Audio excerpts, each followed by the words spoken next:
Hello friends, welcome back to my YouTube channel. आज की जो वीडियो है उसमें मैं दिखाऊंगा रेडशिफ्ट में कैसे हम प्रोग्रामिंग किस तरीके से एसक्यूएल क्वेरी लिखते हैं और कैसे हम रेडशिफ्ट क्लस्टर को सेटअप करते हैं, किस तरीके से हम क्वेरी एडिटर और डेटा को लोड करते हैं S3 बकेट से।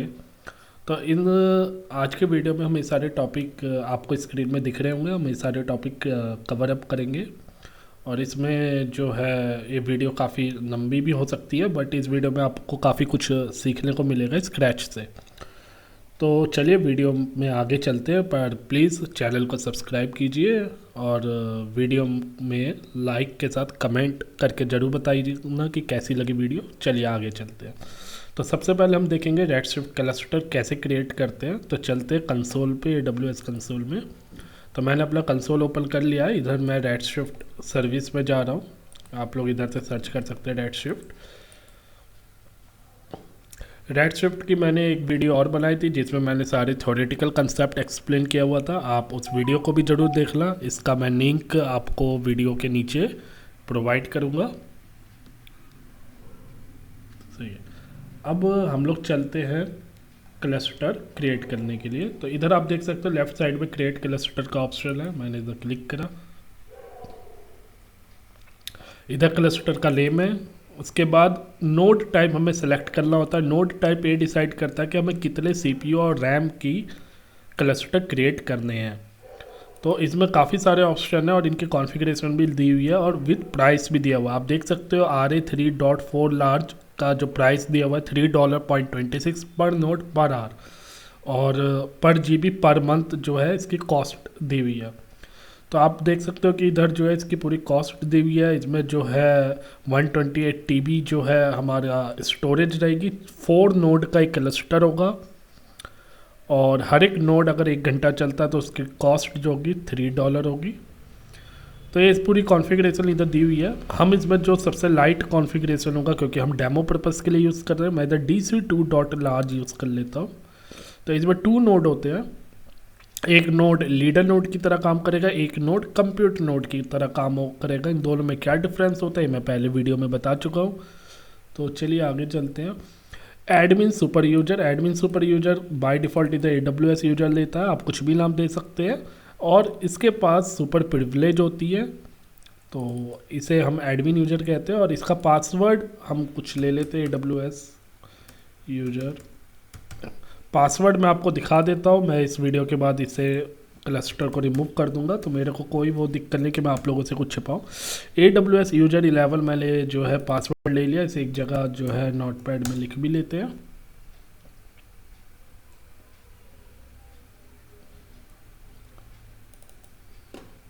तो ये मेरा जो है यूजर हो गया एडमिन यूजर, और ये मेरा पासवर्ड हो गया AWS यूजर 11।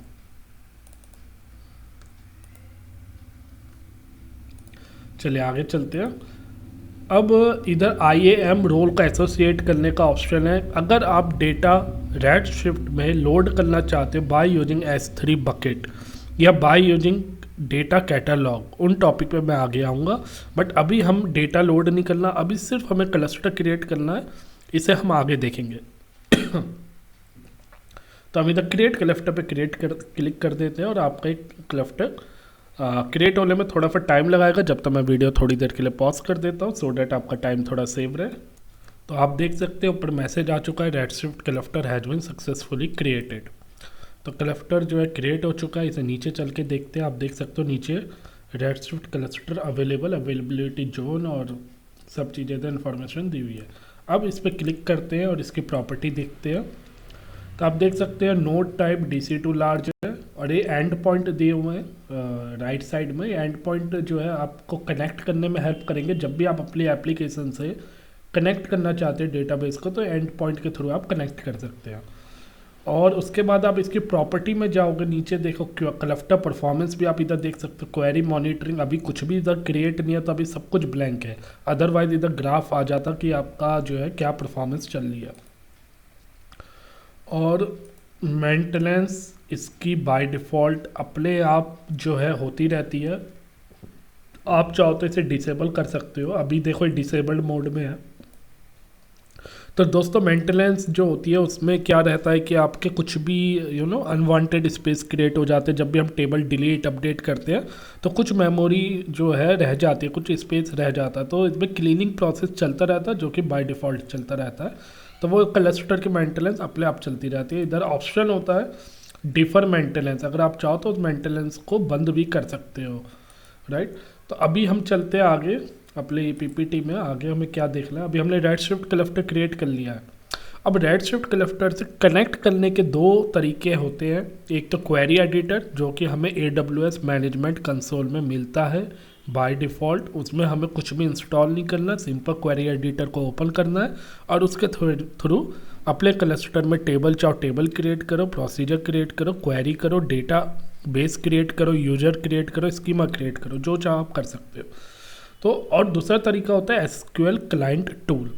तो क्लाइंट टूल हम इधर ले रहे हैं SQL वर्कबेंच। SQL वर्कबेंच से हम कनेक्ट करके देखेंगे कैसे कनेक्ट होता है। तो सबसे पहले देखेंगे उसे इंस्टॉल कैसे करते हैं। तो अच्छा, क्वेरी एडिटर के अपने बेनिफिट होते हैं। क्वेरी एडिटर में भी आपको काफ़ी सारे फीचर्स देता है क्वेरी एडिटर, जिसमें आप क्वेरी की रन टाइम डिटेल देख सकते हो, आप क्वेरी को शेड्यूल कर सकते हो, आप क्वेरी का जो है डेटा को डाउनलोड कर सकते हो CSV फॉर्मेट में। तो ये सब चीज़ें क्वेरी एडिटर जो है ये आपको बेनिफिट देता है। अब हम बात करते हैं इंस्टॉल SQL वर्कबेंच की। वर्कबेंच को कैसे इंस्टॉल करेंगे, तो इधर मैंने लिंक दिया हुआ है AWS की साइट पे जाके ही हम इनसे इंस्टॉल करेंगे। तो इधर जो है मैं डिस्क्रिप्शन में भी दे दूंगा, अदरवाइज़ आप गूगल करके भी इस लिंक को फाइंड कर सकते हो। तो आप देख सकते हैं इंस्टॉल SQL वर्कबेंच का पेज ओपन हो चुका है। तो इधर चलते हैं, तो इधर बिल्ड 129 दिखा रहा है, इस पर क्लिक करते हैं। अब इधर जो है नीचे आओगे, इधर देखिए डाउनलोड्स पे गए थे, अब नीचे आएंगे तो नीचे जो दिखा रहा है generic package for all system all optional library. तो जब आप डाउनलोड में जाएंगे तो आपको फिर ये डाउनलोड लिंक दिखाएगा। अब इस पर हम क्लिक कर लेते हैं। तो नीचे जो है ये जिप फाइल जो है इंस्टॉल हो रही है, इसे हम अनजिप करेंगे और उसके बाद हम कनेक्ट करके देखेंगे।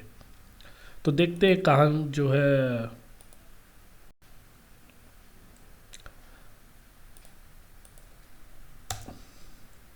तो आप देख सकते हो ये जो है इधर जो है हो चुका है। इसे हम लोग रिमूव कर लेते हैं, पहले से भी मेरे पास पड़ा हुआ है, इसे मैं डिलीट कर देता हूँ। अभी ये न्यू वर्जन जो है आप इधर देख सकते हो कि मैंने वर्कबेंच को डाउनलोड कर लिया। अब इसे अनजिप करते हैं।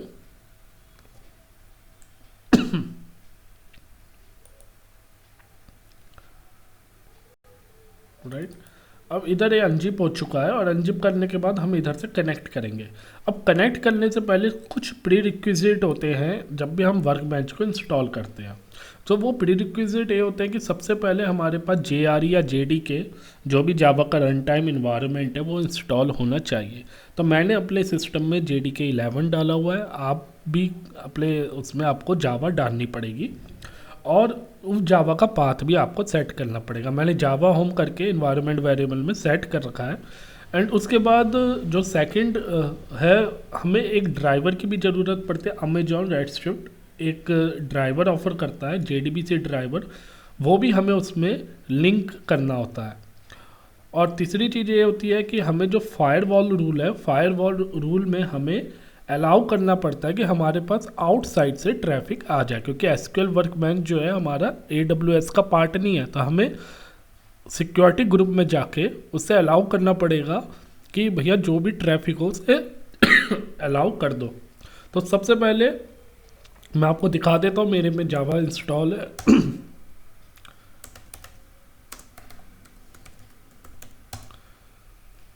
तो जावा वर्जन मेरे में 11 दिखा रहा है और मैंने इधर भी आपको दिखा देता हूँ। और सी ड्राइव में गए, प्रोग्राम फाइल एंड जावा, और ये JDK 11.11 मेरे में इंस्टॉल है। अब इसके बाद जो दूसरा स्टेप होता है, जैसा कि हमें इन्वायरमेंट वेरिएबल में सेट करना होता है, वो भी मैंने इधर कर रखा है। अगर मैं इन्वायरमेंट वेरिएबल दिखाता हूँ तो आप देख सकते हैं इधर जावा होम में मैंने सेट कर रखा है और पाथ में भी मैंने सेट कर दिए थे। सारे पाथ में जाके आप देखोगे तो इधर मैंने डायरेक्ट पाथ भी दे रखा है ताकि कोई इश्यू ना आए। अब हम चलते हैं आगे। अब बात करते हैं ड्राइवर की। जो मैं आपसे कह रहा था ड्राइवर, उसका भी लिंक मैंने दे दिया है। ड्राइवर भी हमें जो है उसमें टैग करना होता है। तो ड्राइवर आप इधर देख सकते हो, इधर पूरा ओपन हो गया, download the Amazon redshift JDBC driver. तो JDBC ड्राइवर हम इधर से डाउनलोड कर लेते हैं। तो ये फाइल कुछ इस तरीके से दिखती है। अगर आप डाउनलोड में जाएंगे, देखिए ये JDBC रेडशिफ्ट JDBC ड्राइवर दिख रहा है। अब इसे कैसे टैग करेंगे वो मैं आपको दिखाता हूँ। ये मेरा वर्क बेंच है। वर्क बेंच में जो एग्जीक्यूटेबल जार फाइल है, उस जार फाइल को मैं ओपन करता हूँ।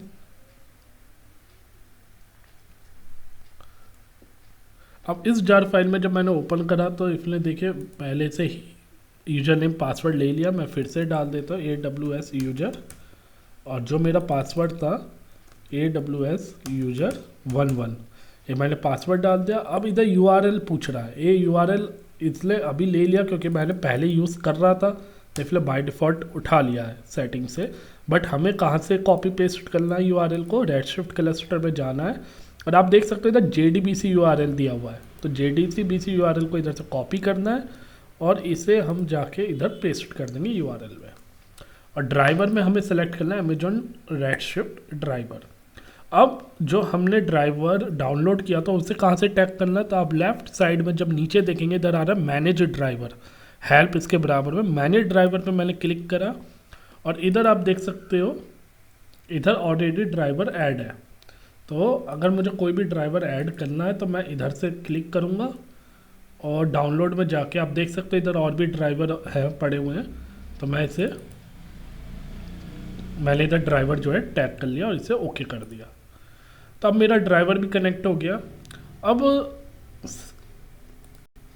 एक प्रीरिक्विजिट मेरा ये था कि जो मेरा सिक्योरिटी ग्रुप है उसमें फायरवॉल जो भी है वो ट्रैफिक को अलाउ करना चाहिए। तो वो सिक्योरिटी ग्रुप के थ्रू हमारे फायरवॉल रूल्स अप्लाई होते हैं।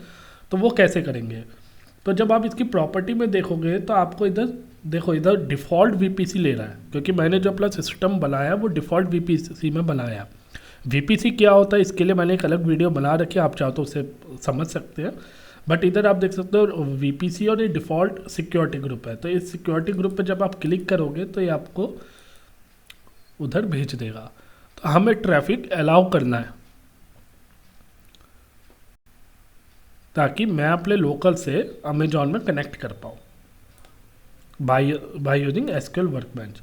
तो ये देखिए सिक्योरिटी ग्रुप डिफ़ॉल्ट वाला ओपन हो चुका है, और थोड़ा सा नीचे इसे मैं ऊपर करता हूँ तो इधर इनबाउंड आउटबाउंड रूल दिखेंगे। सही है, आप देख सकते हो inbound outbound rule. Inbound rule वो होते हैं जो ट्रैफिक को अलाउ करते हैं, राइट। तो मेरे को अपने AWS में जो रेडशिफ्ट क्लस्टर है उस पर ट्रैफिक अलाउ करना, उस पर कनेक्शन अलाउ करना। कहाँ से कनेक्शन आना चाहिए, कनेक्शन आना चाहिए SQL वर्कबेंच से। तो मैंने इधर पहले से ही देखिए इधर रूल बना रखा ऑल ट्रैफिक, और इधर एनीवेयर कर दो, बात वही है कस्टम। और इधर मैंने दे रखा है कि कहीं से भी मेरे उसमें ट्रैफिक आ सकता है, कोई सी भी IP से, कोई से भी पोर्ट से ट्रैफिक आ सकता है। अगर आप लोग चाहते हो कि आपको पर्टिकुलर पोर्ट ही अलाउ करना है, क्योंकि रेडशिफ्ट में आपको पोर्ट दिखाया था, राइट, इसका जो URL है उसमें पोर्ट होता है। आप अगर इधर पेस्ट करोगे तो आपको दिख जाएगा ये पोर्ट होता है। आप चाहते हो सिर्फ इस 5439 पोर्ट को ही अलाउ करना, तो आप वो भी कर सकते हो। मैंने क्या करा, मैंने तो सब कुछ ही अलाउ कर दिया। आप चाहो तो इधर जो है TCP लेके और इधर जो है पोर्ट रेंज, पोर्ट नंबर दे सकते अलाउ कर सकते हो। बट मैंने जो है इधर एंड ऑल का कर दिया कि ऑल ट्रैफिक जो है, किसी भी टाइप का ट्रैफिक हो, कोई भी IP हो, कोई भी पोर्ट हो, सबको अलाउ कर दो। ये ऐसे सेव रूल कर देते हैं। एंड अब इसे कैंसिल कर देते इधर से, क्योंकि मेरा ऑलरेडी ये रूल एडेड है तो दोबारा ऐड नहीं हो रहा, राइट। अब हम इसे कनेक्ट करते हैं SQL वर्कबेंच से। वर्कबेंच कहाँ ओपन थी, इधर वर्कबेंच ओपन थी। सबसे पहले टेस्ट करेंगे, तो मैंने टेस्ट पे क्लिक करा, राइट साइड में ऑप्शन है। तो देखते हैं, थोड़ा टाइम लेता कनेक्ट होने में। तो अभी ये एक्सेप्शन दे रहा है, देखते हैं एक्सेप्शन क्यों आ रही है। तो 08001 जो एरर आ रहा है दोस्तों, उसका लिए हमें क्लस्टर पे जाना पड़ेगा, और क्लस्टर पे जो है एक्शन में जाके हमें जो है पब्लिकली एक्सेसिबल इसे बनाना पड़ेगा। तो याद रहे दोस्तों, जब भी आप क्लस्टर क्रिएट करेंगे तो आपको firewall rule and firewall rule के साथ साथ आपको क्लस्टर को अलाउ भी करना पड़ेगा कि वो पब्लिकली एक्सेसिबल हो जाए। तो इस पर क्लिक करेंगे और इधर देखिए टर्न ऑन पब्लिकली एक्सेसिबल पे क्लिक कर देंगे और उसके बाद इधर सेव चेंजेस कर देंगे। चेंजेस होने में थोड़ा फिर टाइम लगता है, तो आप तुरंत चेंज करने के बाद कनेक्ट करने की ट्राई ना करें। तो अभी इसे देखते हैं कितनी देर में जो है सेटअप होगा। तो आप देख सकते हैं इधर स्टेट ऑफ जो है क्लस्टर का मॉडिफाई दिखा रहा। जब तक अब इसने अवेलेबल दिखा दिया, अब हम चलते हैं, इसे बंद करते हैं और दोबारा से ओपन करेंगे एसक्यूएल वर्कबेंच को। हम गए एसक्यूएल वर्कबेंच पे,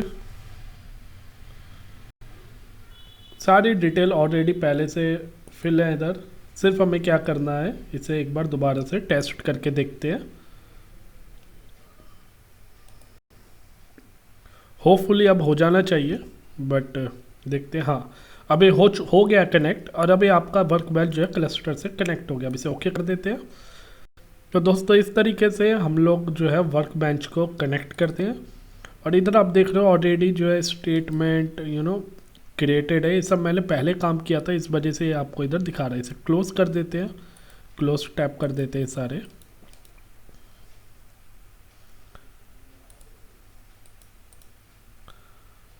क्लोज टैप कर देते हैं।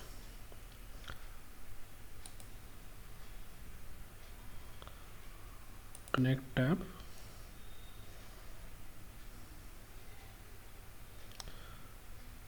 तो अभी प्रोसेसिंग चल रही है।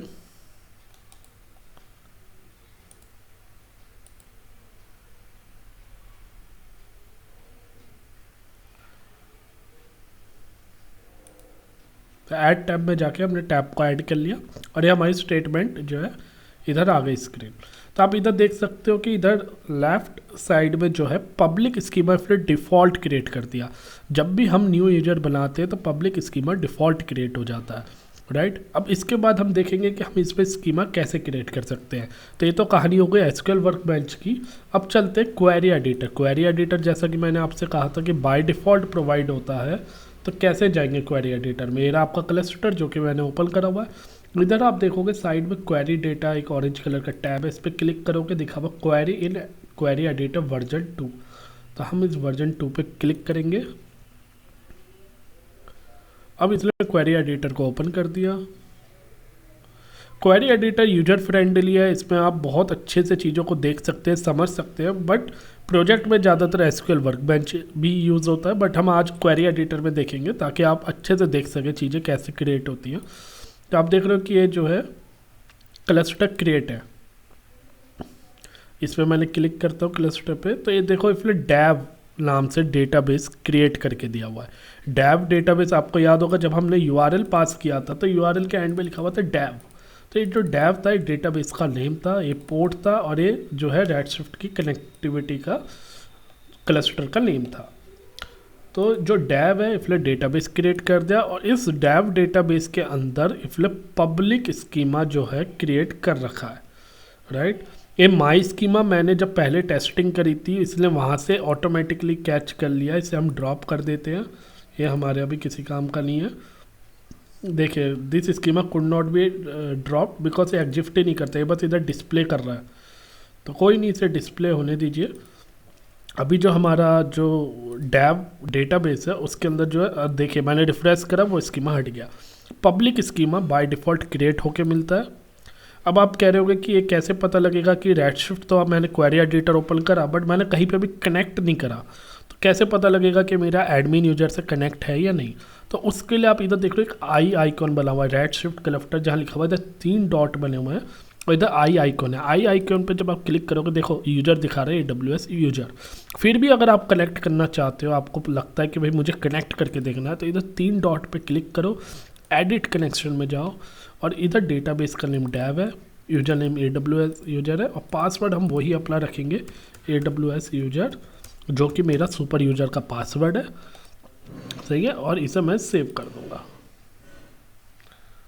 तो आप देख सकते हो कि मेरा जो है कनेक्ट हो चुका है सक्सेसफुली अपडेट, राइट। और बात करते हैं एसक्यूएल वर्कबेंच, ये भी मेरा कनेक्ट है। अब एसक्यूएल वर्कबेंच में देखो पब्लिक स्कीमा हमें दिख रहा है, प्लस ये जो ऊपर आप यूआरएल देख पा रहे हो, इसमें देखिए डेव करके डेटाबेस भी दिख रहा है। डेव डेटाबेस के लिए है, इधर राइट साइड में तो नहीं दिखा रहा डेव, बट जो ऊपर यूआरएल दिया हुआ उससे पता लग रहा है कि यूजर AWS यूजर है। और थोड़ा सा जो है इसमें काफ़ी स्मॉल आपको दिख रहा होगा, बट ऊपर ये लिंक पूरा दिया हुआ है, राइट। तो चलिए अब पीपीटी पे चलते हैं। तो हमारा जो है प्री रिक्विजिट हमने सेट कर लिए। अब हम देखेंगे कि भाई कोई भी प्रोजेक्ट चालू करते हैं, कुछ भी हम डेटाबेस क्रिएट करते हैं, तो सबसे पहले उसमें डेटाबेस क्रिएट करते हैं, फिर स्कीमा क्रिएट करते हैं, यूजर क्रिएट करते हैं। उसके बाद उस यूजर के अंदर हम फर्दर ऑब्जेक्ट क्रिएट करते हैं। तो डेटाबेस कंटेन वन और मोर नेम्ड स्कीमा, एक डेटाबेस के अंदर मल्टीपल स्कीमा हो सकते हैं।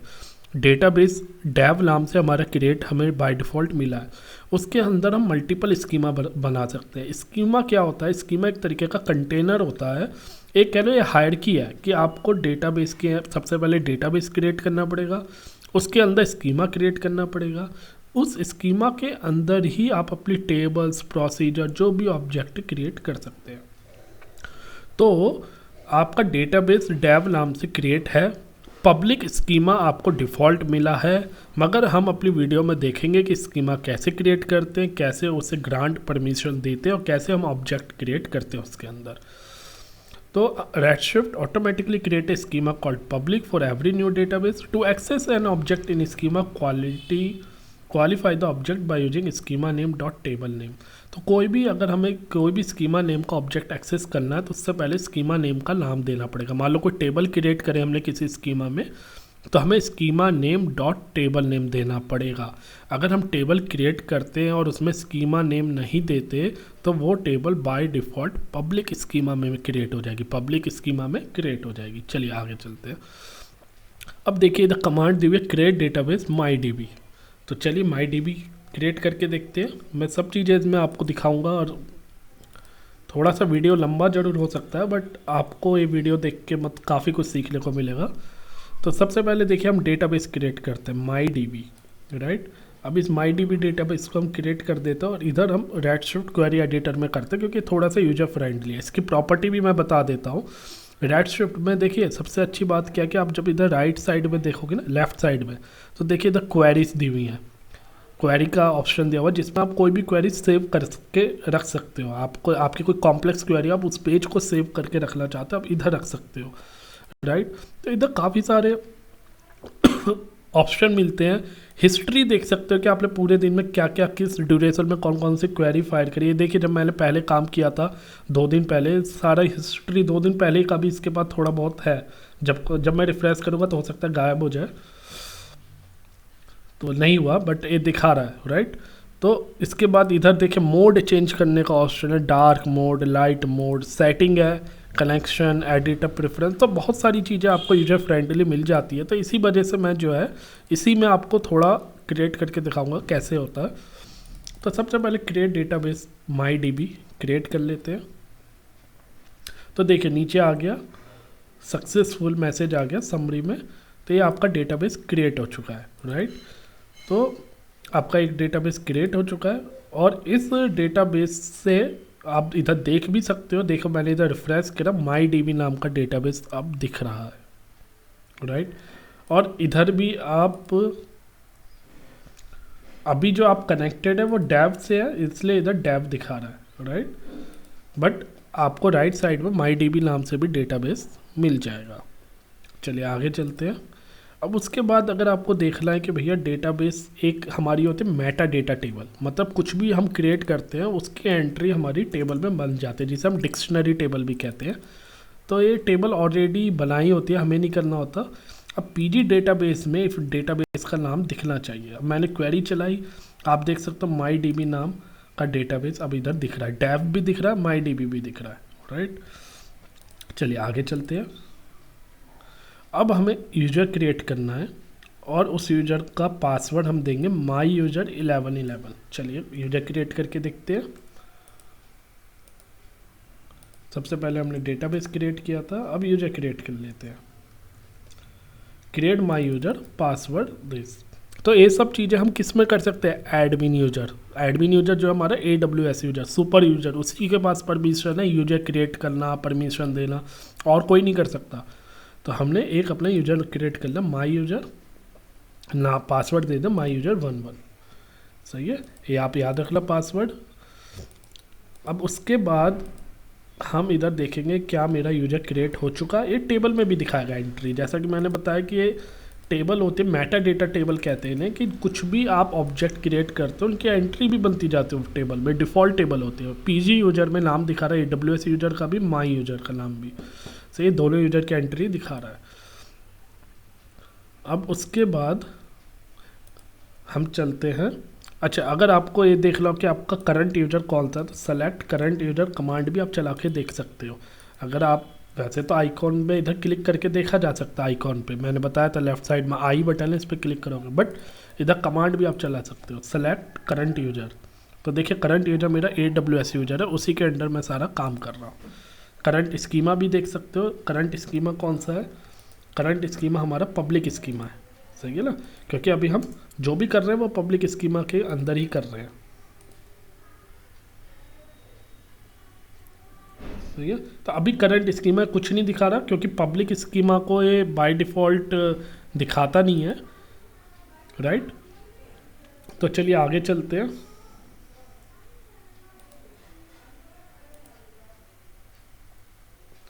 अब बात करते हैं कमांड फॉर क्रिएट स्कीमा। अब इसमें हम स्कीमा क्रिएट करके देखेंगे और उसे कैसे ऑथोराइज करते हैं, कैसे यूजर को परमिशन दी जाती है। तो देखते हैं हम कैसे स्कीमा को क्रिएट करते हैं और उससे परमिशन कैसे देते हैं, है ना। तो इधर create schema, my schema, authorization, my user. तो इस कमांड को हम चलाते हैं और एक डेटाबेस में हम मल्टीपल स्कीमा भी क्रिएट कर सकते हैं, राइट। तो चलिए हम चलते हैं इधर। तो अभी हमें क्या करना है, हमें जो है, तो आप देख सकते हो इधर जो है create schema, my schema, authorizer, my user. तो माई यूजर मैंने ऊपर क्रिएट किया था, और मैं चाहता हूँ कि मैं इसे माई यूजर को परमिशन दूँ। अगर मैं माई यूजर को परमिशन नहीं दूंगा और मैं अपने माई यूजर से कनेक्ट करूँगा तो मुझे स्कीमा नहीं दिखाई देगा, राइट। तो मुझे इस स्कीमा की परमिशन किसे देनी, माई यूजर को। तो मैं इधर क्लिक कर देता हूँ और इसे रन कर देता हूँ। सही है, अब ये मेरा माई स्कीमा भी क्रिएट हो गया और माई यूजर के पास परमिशन भी है। जब मैं माई यूजर से लॉगिन करूँगा तो उसके अंदर मुझे स्कीमा दिखेगा, माई स्कीमा। अभी मैंने किससे लॉगिन हूँ, अभी मैं लॉगिन हूँ AWS यूजर से, और AWS यूजर में मुझे जो स्कीमा दिख रहे हैं वो सिर्फ पब्लिक दिख रहा है, राइट, और कोई स्कीमा नहीं दिख रहा। एक बार इसे रिफ्रेश करते हैं।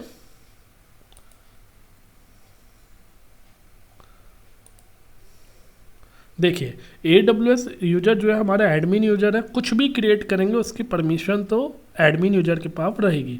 तो जो माई स्कीमा जो है मुझे दिख रहा है, अभी मैं AWS यूजर से कनेक्ट हूँ, बट जब मैं इसे कनेक्ट करूँगा किससे, माई स्कीमा से, माई यूजर से, तो भी मुझे माई स्कीमा नज़र आएगा क्योंकि मैंने इसकी परमिशन दे दी है। अब चलते हैं आगे। Select star from name space, इधर हमें इसका स्कीमा का नाम दिखना चाहिए। ये जो टेबल है, इस टेबल के अंदर जो भी स्कीमा क्रिएट होते हैं उनका नाम दिखाई देता है। तो अभी इधर देख सकते हो माई स्कीमा नाम इधर दिख रहा है, तो माई स्कीमा क्रिएट हो चुका है, राइट। तो आगे चलते हैं। अब उसके बाद क्या करना है, हमने स्कीमा क्रिएट कर दिया, बट उस स्कीमा के अंदर जितनी भी टेबल हम क्रिएट करेंगे या कुछ भी क्रिएट करेंगे, हमें माई यूजर को परमिशन देनी है कि वो कुछ भी उसके अंदर कर सकता है। अभी हमने सिर्फ क्या करा है, अभी हमने माई यूजर को ऑथराइजेशन दी है। ऑथराइजेशन मतलब कि वो स्कीमा माई यूजर के अंदर दिखेगा, मगर अभी हम कुछ भी टेबल क्रिएट सेलेक्ट कुछ नहीं कर सकते। तो अब मुझे क्या करना है, क्योंकि जो भी मैं टेबल क्रिएट करूँगा वो मेरा AWS यूजर में क्रिएट हो जाएगी, मगर मैं चाह रहा हूँ कि जो भी टेबल हो माई स्कीमा की वो सारी परमिशन जो है मिल जाए, राइट।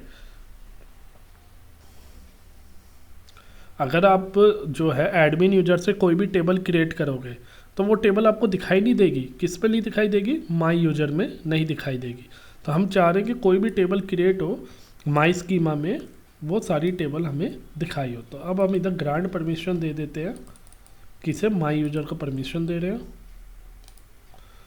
और ये भी दे देते हैं ग्रांट ऑल। ग्रांट ऑल मतलब सब कुछ, ग्रांट सेलेक्ट की जगह हम ग्रांट ऑल भी दे सकते थे कि अब ये सब कुछ हमारा इधर दिखाई देगा।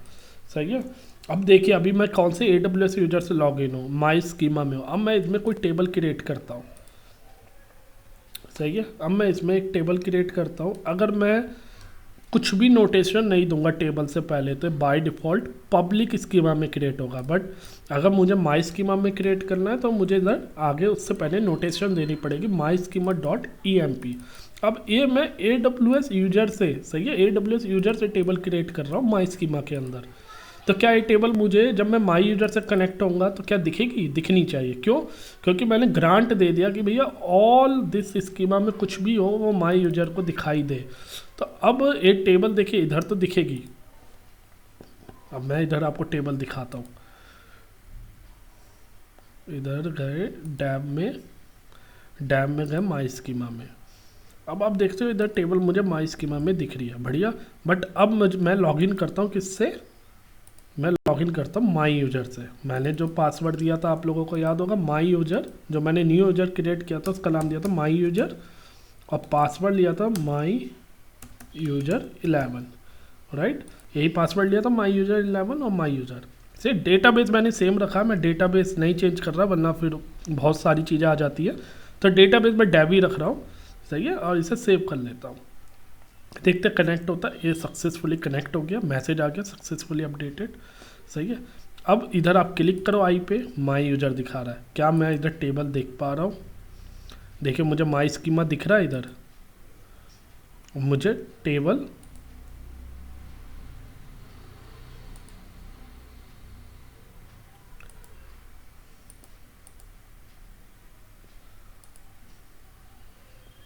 बट मुझे इधर टेबल नहीं दिख रही। तो टेबल क्यों नहीं दिख रही है वो हमें जो है इसमें देखते हैं। क्या कमांड हमने इधर जो है नहीं चलाई क्या? तो हम देखेंगे सबसे पहले कि क्या स्कीमा हमारा क्रिएट हुआ था।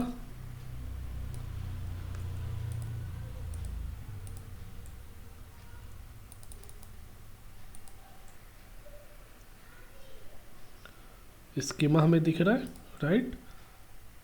और इधर हमने ग्रांट कमांड भी चलाई थी। एक बार फिर से देखते हैं क्यों इशू आया कि हमें टेबल नहीं दिख रही। अच्छा, इसे तो परमिशन ही नहीं है इस यूजर को, राइट। अब इधर हम इसे रिफ्रेश करते हैं एक बार और, कोई कमांड हमने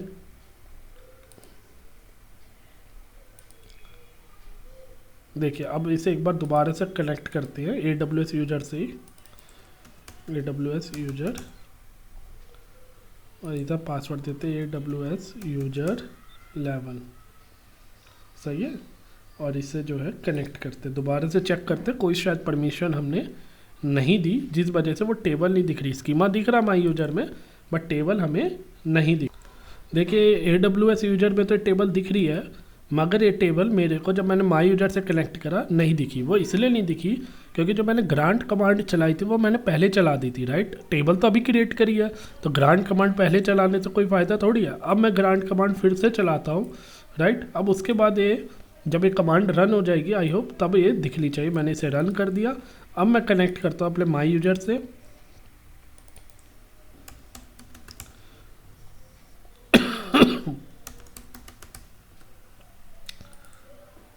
राइट। अब एक कनेक्ट होना चाहिए और टेबल मुझे दिखनी चाहिए माई यूजर में।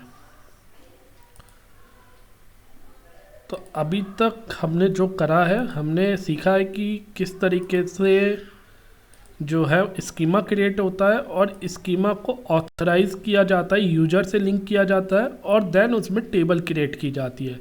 टेबल जो क्रिएट की जाती है वो सब काम हम करते हैं सुपर यूजर, जो कि AWS यूजर है हमारा।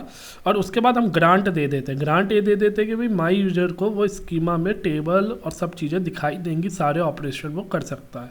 तो सब चीज़ की ग्रांट हमने दे दिया। चलिए आगे चलते हैं। Grant permission to user. अब इसके बाद हमें देखना है टेबल के नेम भी, हम लिस्ट ऑफ टेबल भी देख सकते हैं जो भी टेबल हमारी क्रिएट हुई है स्कीमा में। तो इसके लिए हमारे पास कमांड होती है पीजी टेबल डेफ। इसमें हम देख सकते हैं लिस्ट ऑफ टेबल, ये सब मेटा डेटा टेबल होती है। तो हम जो भी काम कर रहे हैं वो हम चेक भी करते रहेंगे कि भाई इसकी एंट्री भी इधर मिलनी चाहिए। तो इसकी एंट्री इधर नहीं मिली, इसकी एंट्री इसलिए नहीं मिली क्योंकि उसके लिए हमें सर्च पाथ में वो चीज़ ऐड करनी होती है। कुछ कमांड होती है, मतलब आप इसको कमांड को रन करोगे तो आपके जो पीजी टेबल डेफिनेशन है इसमें आपके स्कीमा की एंट्री दिखेगी। अभी दिखाता हूँ मैं आपको। जब मैंने सर्च पाथ दिया तो इसमें पब्लिक स्कीमा तो आ गया, बट जो मेरा माई स्कीमा उसकी रेफरेंस नहीं आई।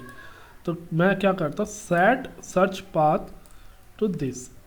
इस कमांड को चलाने के बाद मेरे सर्च पाथ में माई स्कीमा ऐड हो जाएगा, राइट। अब ये कमांड सक्सेसफुली चल चुकी है। अब मैं सो सर्च पाथ करता हूँ तो देखिए सर्च पाथ में मेरा स्कीमा का नेम भी आ गया, माई स्कीमा। अब मैं इस टेबल में अगेन क्वेरी मारता हूँ पीजी टेबल डेफ, तो अब आप देख सकते हो माई स्कीमा की एंट्री बन गई है। पहले क्या था कि ये माई स्कीमा में जब मैं सर्च कर रहा था वो इसके सर्च पाथ में नहीं था।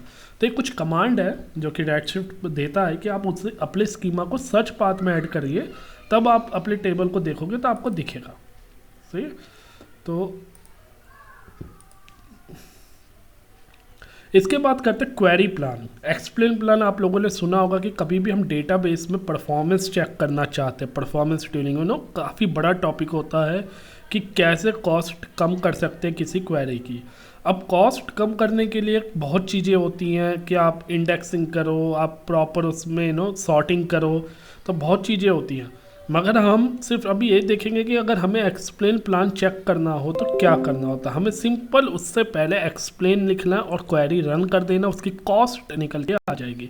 जैसे कि अब मेरी सिंपल क्वेरी है पीजी टेबल डेफ, राइट। अगर मैं इससे पहले एक्सप्लेन लिख देता हूँ इधर और इस क्वेरी को रन कर देता हूँ,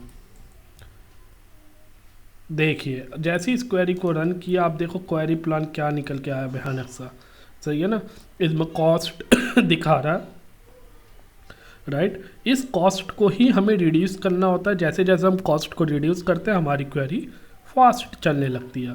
तो सिंपल चीज़ें हैं कि एक्सप्लेन प्लान देखना है आपको, तो आपको उससे पहले एक्सप्लेन लगाना होगा। जैसे आप एक्सप्लेन उससे पहले क्वेरी से पहले लगाओगे, क्वेरी को रन करोगे तो एक्सप्लेन प्लान दिख जाएगा। हालांकि इसका ऊपर ऑप्शन भी है, देखिए ऊपर जो टूल बार है निमिट 100, तो 100 रिजल्ट ही एक बार में क्वेरी रिटर्न करेगी। उसके बगल में एक्सप्लेन, अगर मैं इस पर क्लिक कर देता हूँ तो ये पूरा ग्राफ दे देता है किसी भी क्वेरी का। देखो राइट, क्या हैज़ जॉइन है, क्या है, तो काफ़ी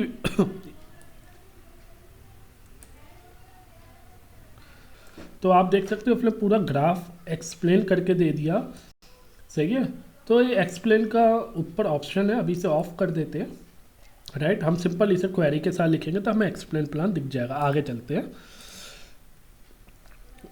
अब बात कर रहे हैं क्वेरी कैंसिल करने के लिए। If you run a query that is taking too long और consuming excessive cluster resource then you can cancel the query. Suppose आपने कोई क्वेरी रन करी और आपने रन कर दी, गलती से कर दी, आपने रन करी, आपने कोई वेयर कंडीशन नहीं लगाई। अब क्वेरी में वेयर कंडीशन नहीं लगाई, इट मीन्स कि क्वेरी में बहुत हैवी डेटा है और वो क्वेरी रनिंग मोड पे है और रन होते जा रही है और आप सोचो कि अब इसे कैंसिल कैसे किया जाए। सही है। तो उस केस में आप वो चीज़ भी कर सकते हो। अभी मैं वो लाइव करके तो नहीं दिखा सकता, बट मैं आपको टेबल बता देता हूँ। आपको करना क्या होगा देखिए एडिटर पे चलते हैं। ये आपका सेलेक्ट क्वेरी है। अब इस सेलेक्ट क्वेरी को जब आप चलाएंगे, देखिए इसका नाम है STV रिसेंट। जो भी रिसेंट क्वेरी रनिंग हो रही है उसे दिखा देगा। स्टेटस आपको रनिंग डालना है, आपको पूरा बता देगा कि किस यूज़र ने कब क्वेरी चलाई थी, राइट। अभी मेरे ख्याल से कुछ नहीं दिखाएगा क्योंकि अभी जो है कोई क्वेरी है ही नहीं रनिंग मोड में। सही है। और उसकी PID बता देगा। PID मतलब कि यूनिक ID होती है और जिसे पकड़ के अगर आपका PID पता लग जाए तो आप क्वेरी को कैंसिल कर सकते हैं। उसके बाद आपको कमांड चलाना है कैंसिल PID और आप इधर जो PID एक नंबर आपको मिलेगा, आप उसे कैंसिल करोगे और उसे कैंसिल करने के बाद आप रोल बैक भी चला सकते हो। रोल बैक इसलिए चलाना होता है कि मान लो कुछ ऐसी इंसर्ट क्वेरी है, सही है, उसने कुछ अपडेट कर दिया हो, अब आप चाहोगे कि या तो पूरा एक बार में अपडेट हो, ऐसा तो ना हो कि आधा अपडेट हो जाए और आधा ना हो, तो आप फिर उसे रोल बैक भी कर सकते हो। अबॉट और रोल बैक दोनों सेम काम करेंगे।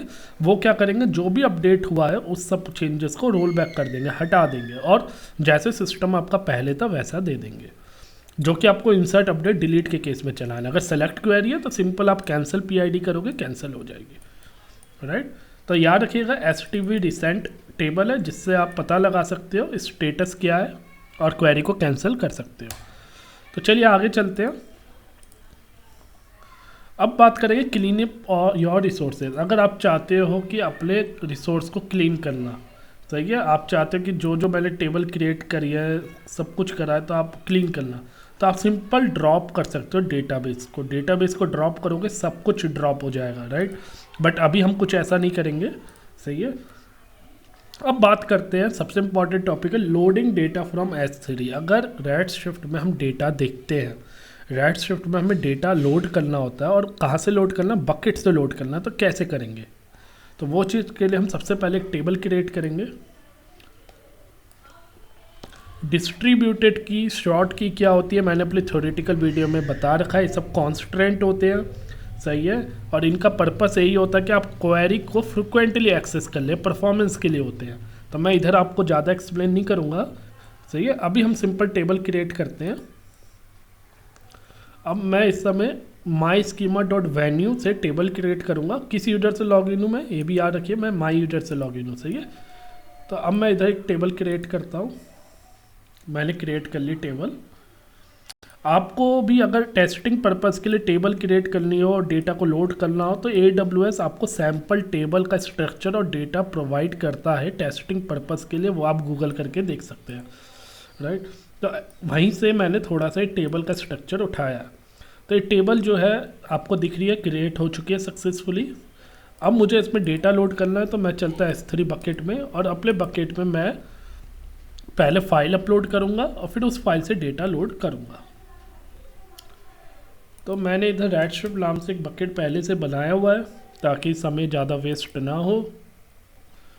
अब इधर मुझे को वेन्यू नाम से देखना है, ये रहा इनपुट फोल्डर के अंदर मैंने वेन्यू पाइप डॉट TXT एक फाइल अपलोड करी हुई है, वो दिखा भी देता है इस फाइल में डेटा किस फॉर्मेट में है। अब इसे ओपन करके देखते हैं। देखिए ये जो है पाइप सेपरेटेड डेटा है, राइट, और 4 कॉलम है ना, 1 2 3 4 5 कॉलम है और पाइप सेपरेटेड है। और हमारा जो टेबल है इसमें भी हमारे जो कॉलम है 5 कॉलम है, और जो है इसमें हमें अपने डेटा को लेके आना है। तो इसके लिए क्या कमांड यूज़ होगी, चलिए आगे चलते हैं। देखिए इधर कॉपी कमांड यूज़ करते हैं, बट कॉपी कमांड यूज़ करने से पहले एक चीज़ आपको ध्यान रखनी है, इसमें हमें IAM रोल का यूज़ करना पड़ता है, जो कि सबसे इम्पॉर्टेंट है। IAM रोल के पास एक्सेस होना चाहिए किसका, S3 बकेट को यूज़ करने का। तो जो मेरा रेडशिफ्ट रोल है, मैंने इधर रोल पहले से ही बनाया हुआ है, मैंने काफ़ी काम पहले से ही कर रखा है। तो चलिए मैं इधर Ctrl+C कर लेता हूँ और मैं इधर आपको दिखाता हूँ कमांड।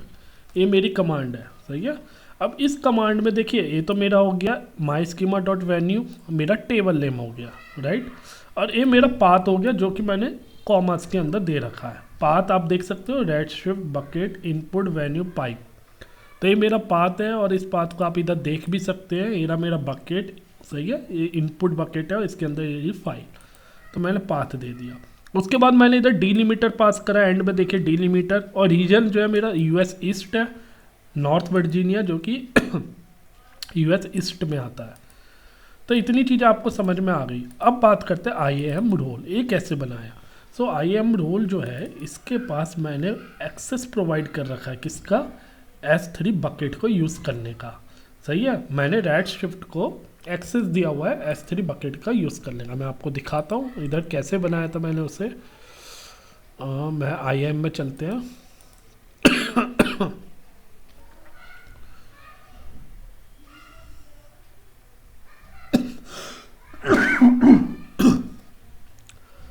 सही है। अब इधर रोल्स में चलते हैं।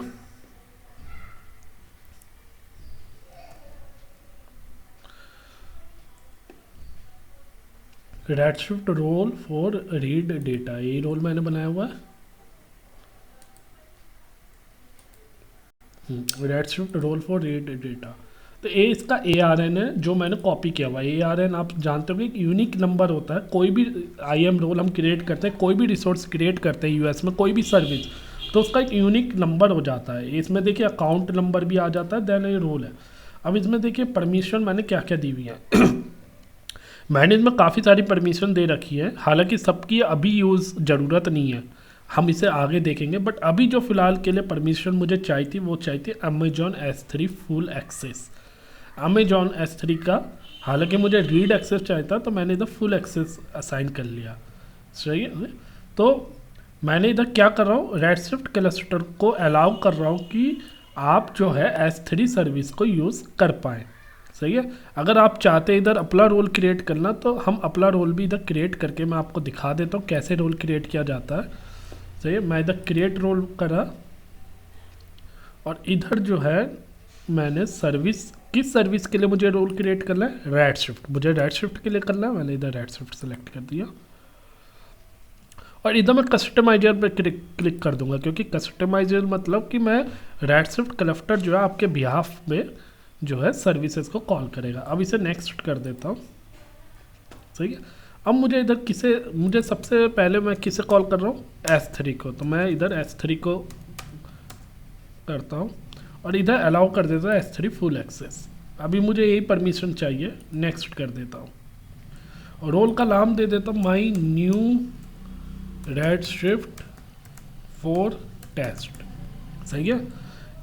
ये मैंने नाम दे दिया my new Redshift for test. इसे एक जगह पेस्ट भी कर लेते हैं हम लोग ताकि भूले ना।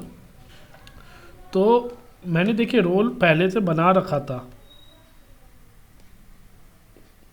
मैंने रोल पहले से बनाया हुआ था, बट मैं फिर भी आपके सामने दोबारा से क्रिएट करके दिखा रहा हूँ। तो my new Redshift for test नाम से रोल बना दिया और इसे जो है क्रिएट रोल पे क्लिक कर दिया, तो ये रोल क्रिएट हो गया। सही है। अब इसे देख लेते हैं किस दिख रहा होगा हमें इधर क्रिएट होके।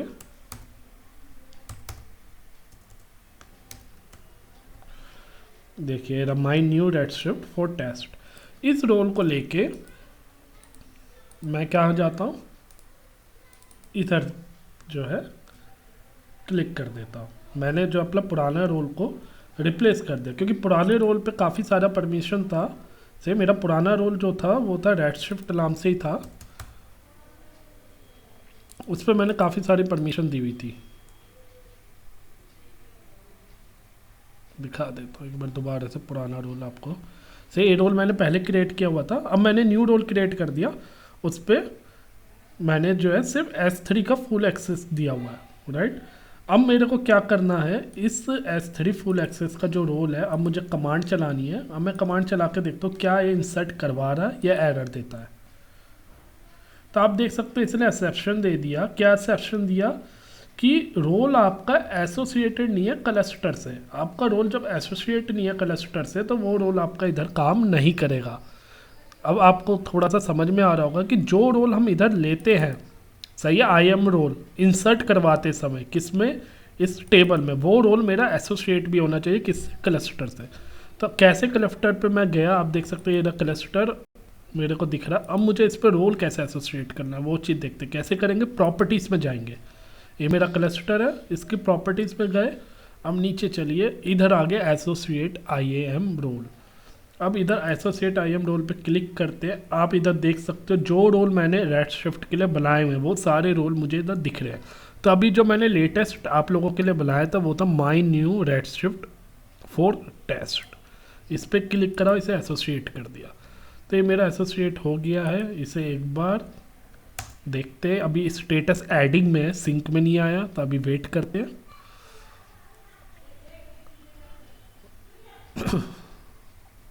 तो अभी इन सिंक आ चुका। अब एक बार फिर से चला के देखते हैं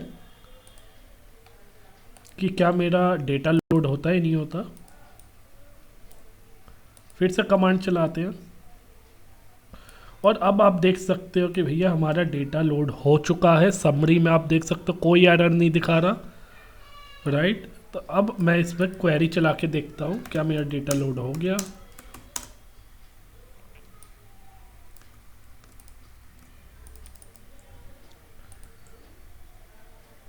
वाह, अब आप देख सकते हो मेरा डेटा सारा का सारा लोड हो चुका है, राइट। तो ये हमने डेटा लोडिंग देखी, राइट। और डेटा लोडिंग हमने कहाँ से देखी? डेटा लोडिंग हमने देखी कि कैसे S3 बकेट से डेटा लोड किया जाता है, कैसे रोल क्रिएट किया जाता है। मैं देखो हर चीज़ आपको डिटेल में बता रहा हूँ। थोड़ा टाइम, लंबी वीडियो जरूर होगी, बट इस वीडियो को देखने के बाद आप खुद से भी प्रैक्टिस करोगे, कर सकते हो, राइट। और ये सेम कमांड मैं SQL वर्क बेंच में भी चला सकता हूँ, वहाँ पे भी काम करेगी, नो डाउट। मगर मैं आपको इधर ही दिखा रहा हूँ क्योंकि ये थोड़ा यूजर फ्रेंडली है, क्वेरी एडिटर टूल। तो upload data from Redshift to S3 हमने देख लिया, राइट। अब उसके बाद हमें देखना अनलोड। ये तो मैंने कर लिया अपलोड, मतलब S3 से डेटा को लेके चला गया रेडशिफ्ट। अब सपोज मेरी रेडशिफ्ट में एक टेबल पड़ी हुई है, अब उसका डेटा को मुझे लेके कहाँ जाना? बकेट में। इसे कहते हैं अनलोड, मतलब मैं अपोजिट कर रहा हूँ। वो कैसे करेंगे वो देखते हैं।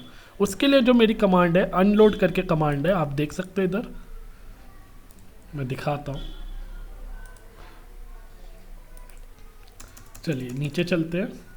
ये मेरी कमांड है। ये कमांड क्या कर रही है? डेटा रीड कर रही है। कहाँ से? वेन्यू से।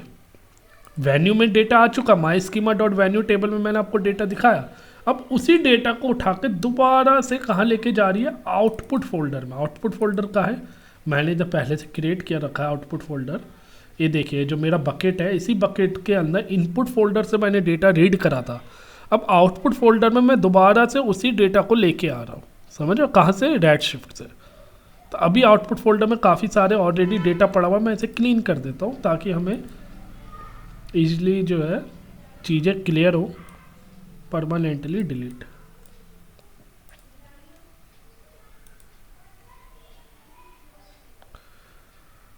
तो अब मैंने जो है इफ डेटा को क्लीन कर दिया है, डेटा साफ कर दिया है। अब मैं दोबारा से देखता हूँ क्या मेरा डेटा अनलोड होता है या नहीं होता। तो अब मैंने टेबल कौन सी यूज़ करी है? Select star from my schema dot venue. If table से मैं डेटा कहाँ लेके जा रहा हूँ?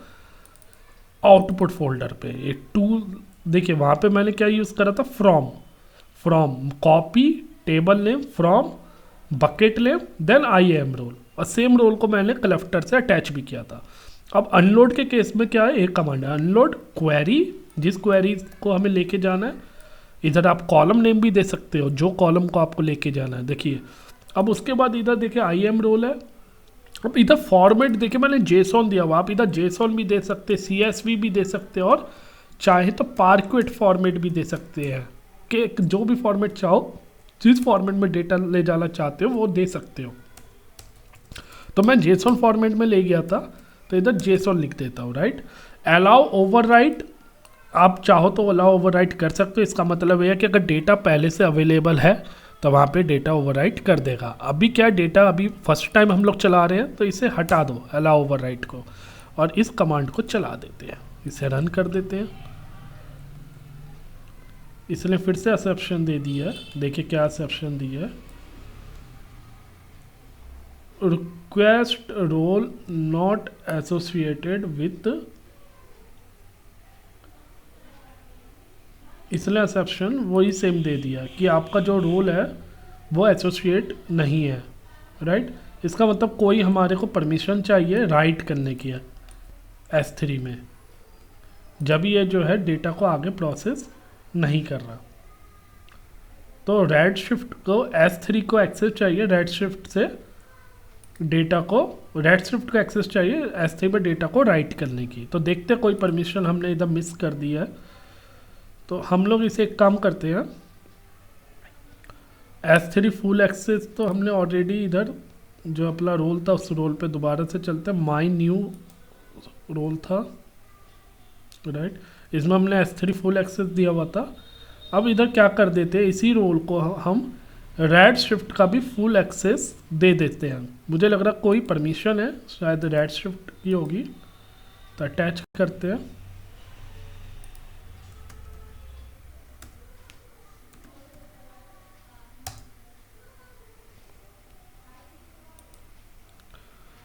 रेडशिफ्ट का फुल एक्सेस हमने इसे दे दिया। सही है। अब इसके बाद इफ रोल के बाद दोनों एक्सेस है।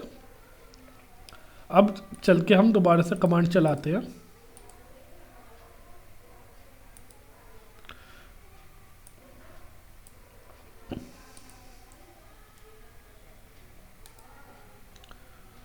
अभी भी ये दे रहा है error, captor role is not associated to the cluster, but cluster से हमने एसोसिएट कर दिया था, ये फिर भी दे रहा है। एक बार इसे रिफ्रेश, ओके समझ में आ गया इशू क्या था। हम पुराना रोल यूज़ कर रहे हैं रेडशिफ्ट, ये रोल थोड़ी ना मैंने क्रिएट किया था, मैंने जो न्यू रोल क्रिएट किया मुझे वो यूज़ करना था। सही है। तो अब मैंने न्यू रोल से रिप्लेस कर दिया, यही रोल हमने क्रिएट किया था, इसी को हमने एसोसिएट भी किया हुआ क्लस्टर से। अब चलाते हैं, अब चलेगा कमांड। देखिए अब डेटा अनलोड हो गया है, मतलब इस टेबल से डेटा कॉपी होके मेरा बकेट में चला गया। मैं बकेट जाके चेक करता हूँ अपना, क्या बकेट में मेरा डेटा है। ये मेरा आउटपुट फोल्डर मैंने ओपन किया हुआ, इसे रिफ्रेश कर लेते हैं। आप देख सकते हो इधर जेसोन फॉर्मेट में मुझे मेरा डेटा दिख रहा है। इसे डाउनलोड करके भी मैं आपको दिखा देता हूँ। सही है। तो आप सोच रहे होंगे कि फिर पार्टीशन क्यों करें, बाय डिफ़ॉल्ट ये पार्टीशन कर देता है जब भी आप डेटा अपलोड करते हो। सही है। अनलोड करते हो तो बाय डिफ़ॉल्ट जो है पार्टीशन करता है। क्यों करता है, क्योंकि रेडशिफ्ट में हमारा क्लस्टर होते हैं, दो नोड एक साथ काम करते हैं, दो नोड बेस्ड मैंने क्लस्टर बनाया है। सही है। तो इसलिए इसलिए पार्टीशन 4 फाइल क्रिएट करिए, ब्रेक कर करके इक्वली ब्रेक कर दिया। सही है। और देखिए जेसोन फॉर्मेट में इसलिए डेटा क्रिएट कर दिया। तो आप को समझ में आ रहा होगा ये पार्टीशन क्यों करा है, इसलिए सिंगल फाइल क्यों नहीं क्रिएट करी। मगर अगर हम चाहते हैं कि सिंगल फाइल क्रिएट हो जाए तो इधर एक ऑप्शन होता है, अगर वो आप ऑप्शन प्रोवाइड कर देंगे पैरेलल ऑफ। अगर आप इधर पैरेलल ऑफ लिख दोगे एंड में, राइट, अगर इस कमांड को आप लिख दोगे तो सिर्फ सिंगल फाइल क्रिएट करेगा, ये multiple file JSON file create नहीं करेगा। अगर आप इधर जो है पैरेलल ऑफ लिख दोगे जेसोन के बाद तो ये सिंगल फाइल क्रिएट करेगा। राइट। चलिए आगे चलते हैं। अब बात करते हैं, देखिए हमने रेडशिफ्ट देख लिया, रेडशिफ्ट में डेटा लोड अनलोड दोनों चीज़ें देख ली है। मगर अब आती है बात रेडशिफ्ट स्पेक्ट्रम की। रेडशिफ्ट स्पेक्ट्रम क्यों यूज़ कर, तो रेडशिफ्ट स्पेक्ट्रम जो है इसके अपने बेनिफिट है। रेडशिफ्ट स्पेक्ट्रम जो है रेडशिफ्ट के कंपैरिजन में चीप भी है, सस्ता भी है। और रेडशिफ्ट स्पेक्ट्रम में हमें डेटा को लोड करने की ज़रूरत नहीं है। रेडशिफ्ट स्पेक्ट्रम में हम सिर्फ क्या करेंगे, डेटा जब टेबल क्रिएट करेंगे तभी हम बकेट की लोकेशन दे देंगे। तो डेटा जो रेफ़र करेगा वो बकेट से करेगा, मतलब कि हमें अपने डेटा को क्लस्टर पे लोड करने की ज़रूरत नहीं है। उससे हमारी कॉस्ट सेव हो जाते। क्यों, क्योंकि सिर्फ अब हमें जो पे करना है, हमें सिर्फ उसका पे करना है जो हम क्वेरी करेंगे रेडशिफ्ट स्पेक्ट्रम में। जो डेटा है वो डेटा बकेट पे ही स्टोर है, डेटा हम क्लस्टर पे जाके लोड नहीं कर रहे हैं, तो वो कॉस्ट हमारी सेव हो जाती है। तो Redshift Spectrum you can efficiently query and retrieve structured semi structured data from files in Amazon S3 without having to load the data into Amazon Redshift table. तो इसके लिए हमें सबसे पहले एक्सटर्नल स्कीमा को क्रिएट करना पड़ता है। और जब आपका एक्सटर्नल स्कीमा क्रिएट हो जाता है देन आपका एक्सटर्नल टेबल क्रिएट करनी पड़ती है। External schema is used to define the data sources that Redshift Spectrum can query. तो दोस्तों ये थोड़ा सा समझने वाली बात है कि आपकी जो टेबल है ना एक्सटर्नल टेबल, वो हमेशा एक्सटर्नल स्कीमा में ही क्रिएट होती है। और एक्सटर्नल स्कीमा जो हम क्रिएट करते हैं उसके कई तरीके होते हैं। तो सबसे पहला हमें क्या करना पड़ता है, एक्सटर्नल टेबल क्रिएट करनी पड़ती है। External schema reference database in the external data catalogue, right. तो जो एक्सटर्नल स्कीमा होता है वो आपका रेफर पता किसे करता है, डेटा कैटलॉग को। अब इधर जब डेटा कैटलॉग की बात आ रही होती है तो आई थिंक आप लोगों को थोड़ा सा AWS ग्लू के बारे में जानना पड़ेगा। AWS ग्लू एक ऐसी सर्विस है जिसकी हेल्प से हम एक डेटा कैटलॉग क्रिएट करते हैं, राइट। बकेट से डेटा रीड करते हैं और एक मेटा डेटा क्रिएट करते हैं। वो जो डेटा कैटलॉग हम क्रिएट करते हैं वो क्या करता है, टेबल क्रिएट कर देता है। कहाँ टेबल क्रिएट कर देता है, अथीना में मतलब एक डेटाबेस क्रिएट कर देता है और साथ में टेबल भी क्रिएट कर देता है। तो पर्पस से ये है कि हमें डेटा कैटलॉग इसलिए ज़रूरी चाहिए होता है ताकि हम एक्सटर्नल स्कीमा क्रिएट कर पाएँ। तो ये थोड़ा सा आपको थ्योरी में नहीं समझ में आएगा, जब मैं आपको प्रैक्टिकल दिखाऊंगा ना तो आपको समझ में आएगा। अब इधर आपको ग्लू का एक्सेस होना चाहिए आपके IAM रोल में। जो भी IAM रोल आपका एसोसिएटेड है क्लस्टर में, उस क्लस्टर के पास ग्लू कंसोल का फुल एक्सेस, ग्लू सर्विस का एक्सेस, ये सारे एक्सेस होने चाहिए। तभी वो जो है ग्लू में जो भी हमारा ग्लू कैटलॉग, जो डेटा कैटलॉग है या कह लो जो ग्लू की टेबल है, उसे रेफर करके स्कीमा क्रिएट कर पाएगा। तो कमांड आपको मैं बता देता हूँ, कमांड इसकी यही रहती है, क्रिएट एक्सटर्नल स्कीमा। ये इसकी कमांड है, एक्सटर्नल स्कीमा क्रिएट करने की कमांड है। Create external schema spectrum schema from data catalogue database. देखिए डेटाबेस का नाम दिया हुआ है। तो अब इस एक्सटर्नल स्कीमा को हमारे पास परमिशन किसके पास नहीं है, हमारे माई यूजर के पास परमिशन तो नहीं है। अब हम एक काम करते हैं, हम दोबारा से अपने AWS यूजर से कनेक्ट हो जाते हैं, वहाँ से क्रिएट करेंगे सब कुछ। यूजर 11 वैसे सेव कर लेते हैं, राइट। अब स्कीमा फिर से हम क्रिएट करेंगे, जैसे आपने देखा था कि अभी हमने एक स्कीमा क्रिएट किया था, बट अब इधर हमें एक्सटर्नल स्कीमा क्रिएट करना है और हम अपने सुपर यूजर से करेंगे, क्योंकि कोई भी चीज़ स्कीमा क्रिएट करते हैं वो सारी प्रिविलेज हमारे सुपर यूजर के पास होती है। अब आपको इधर समझ में नहीं आ रहा कि भाई ये डेटा कैटलॉग क्या है, डेटाबेस का नाम कहाँ से आया, सही है।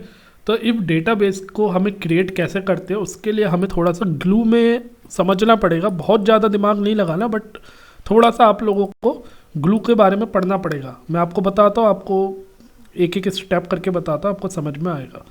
तो सबसे पहले हम लोग जाते हैं ग्लू के पास, ग्लू पे चलते हैं, ग्लू ओपन हो गया।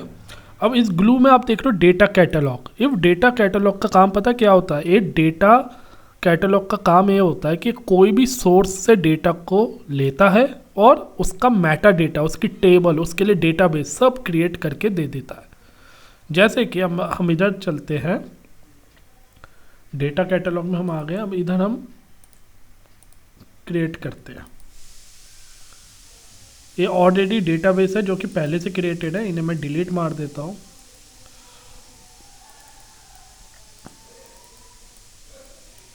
मैं आपको ग्लू कैटलॉग के थ्रू डेटाबेस क्रिएट करके दिखाऊंगा। डिफ़ॉल्ट ऑटोमेटिकली क्रिएट रहता है। डेटाबेस कैटलॉग में चलते हैं और इधर जो है क्रॉलर। तो क्रॉलर जो होता है, क्रॉलर का काम ही यही होता है कि वो आपका जो है कनेक्ट होता है, किससे, सोर्स से कनेक्ट होता है, डेटा एक्सट्रैक्ट करके उसका डेटाबेस क्रिएट कर देता है। इधर मेरा क्रॉलर ऑटोमेटिकली क्रिएट है, मैं इसे डिलीट मार देता हूँ, आपके सामने न्यू क्रॉलर क्रिएट करके दिखाऊंगा। इसे डिलीट कर देते हैं, राइट। तो क्रॉलर जो है डिलीटेड हो चुका है। अब मैं इधर क्रिएट क्रॉलर करूँगा, एक कैटलॉग का ही पार्ट है, राइट। अब मैं इधर इसका नाम दे देता हूँ माई क्रॉलर। माई क्रॉलर दिया नाम। उसके बाद इधर नेक्स्ट करते हैं, ऐड ए डेटा सोर्स। आपको किस डेटा से आपको अपना क्रॉलर क्रिएट करना है, कोई आपको लोकेशन बतानी पड़ेगी। मैं S3 से क्रिएट कर रहा हूँ अपना क्रॉलर, और मुझे वो लोकेशन बतानी पड़ेगी भाई कौन सा डेटा है आपका। तो मैं चला अपना बकेट में, मेरा बकेट का नाम क्या था, रेडशिफ्ट 13 था, सही है। इसके अंदर इनपुट फोल्डर है, राइट।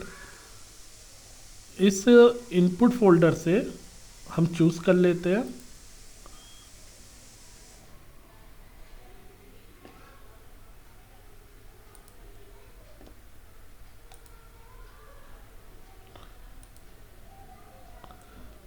venuepipe.txt फाइल हम इधर ले लेते हैं,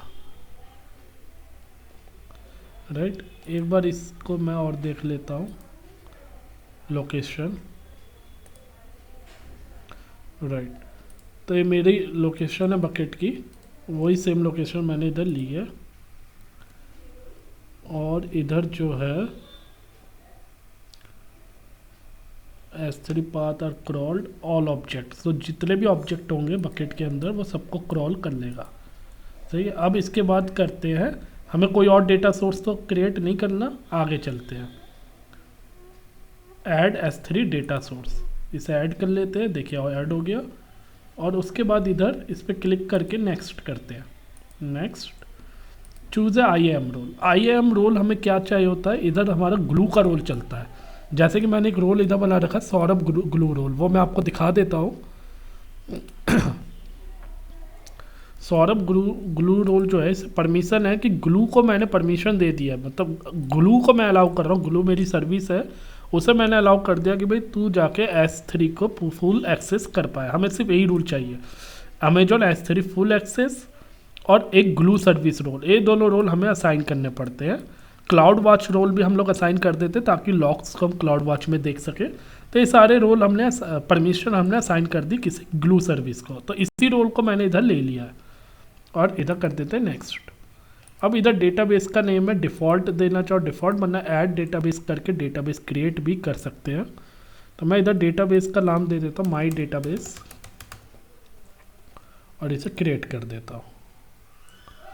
क्रिएट हो चुका है माई डेटाबेस। वापिस से पिछले टैब में जाते हैं और इधर जो है रिफ्रेश करते हैं, दिख गया माई डेटाबेस दिख गया। टेबल का नाम आप दे दो माई टेबल, राइट।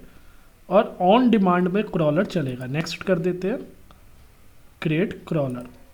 तो हमने क्रॉलर क्रिएट कर दिया। क्रॉलर का काम क्या है, जैसा कि मैंने आपको बताया, क्रॉलर का काम सिंपल ये है कि जो मैंने S3 की लोकेशन दी है उस S3 की लोकेशन से डेटा को रीड करेगा और रीड करके उसका इधर जो है ना डेटाबेस और टेबल, देखो डेटाबेस दिख रही है, सही है। इसके अंदर जो टेबल है, टेबल का नाम नहीं दिख रहा, वो टेबल क्रिएट कर देगा, उसका स्कीमा बना देगा।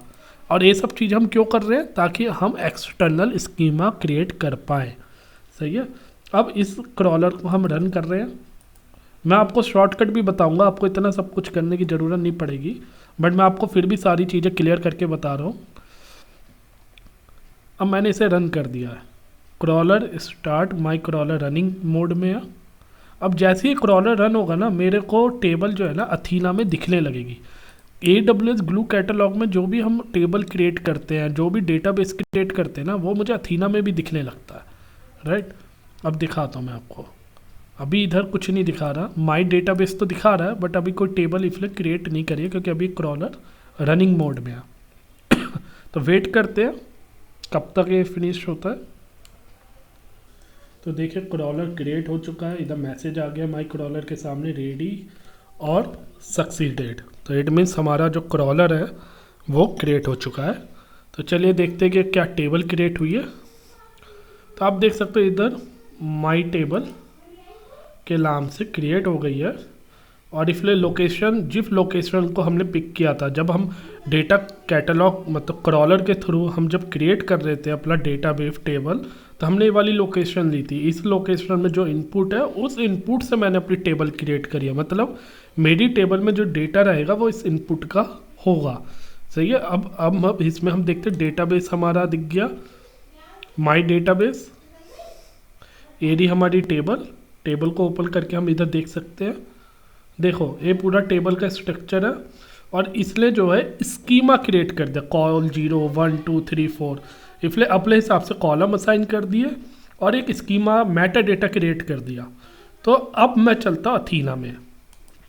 देखिए अथीना में मेरे को माई डेटाबेस पहले दिख रहा था, अब जब मैंने अपना क्रॉलर रन कर दिया तो अब मुझे टेबल भी दिखने लगी, माई टेबल इनपुट। क्या मैं इसे क्वेरी कर सकता हूँ? हाँ कर सकता हूँ।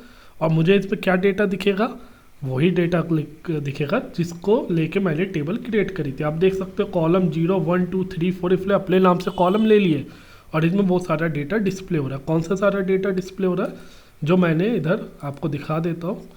रेडशिफ्ट बकेट के अंदर इनपुट फोल्डर के अंदर जो मेरा वेन्यू pipe.txt थी, उसी सेम फाइल को मैंने यूज़ किया और रेड अथीना में डेटा डिस्प्ले करवा लिया।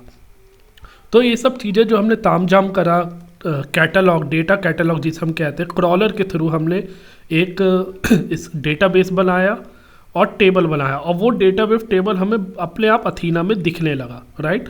उसके लिए हमने ग्लू का एक रोल भी असाइन करा था, और उस रोल को जब हम कैटलॉग क्रिएट कर रहे थे वो रोल भी असाइन किया, रन करा, और मेरे को अब डेटा दिख रहा है। तो इसके पीछे का रीज़न ये था कि भैया हमें डेटाबेस का नाम चाहिए था माई डेटाबेस।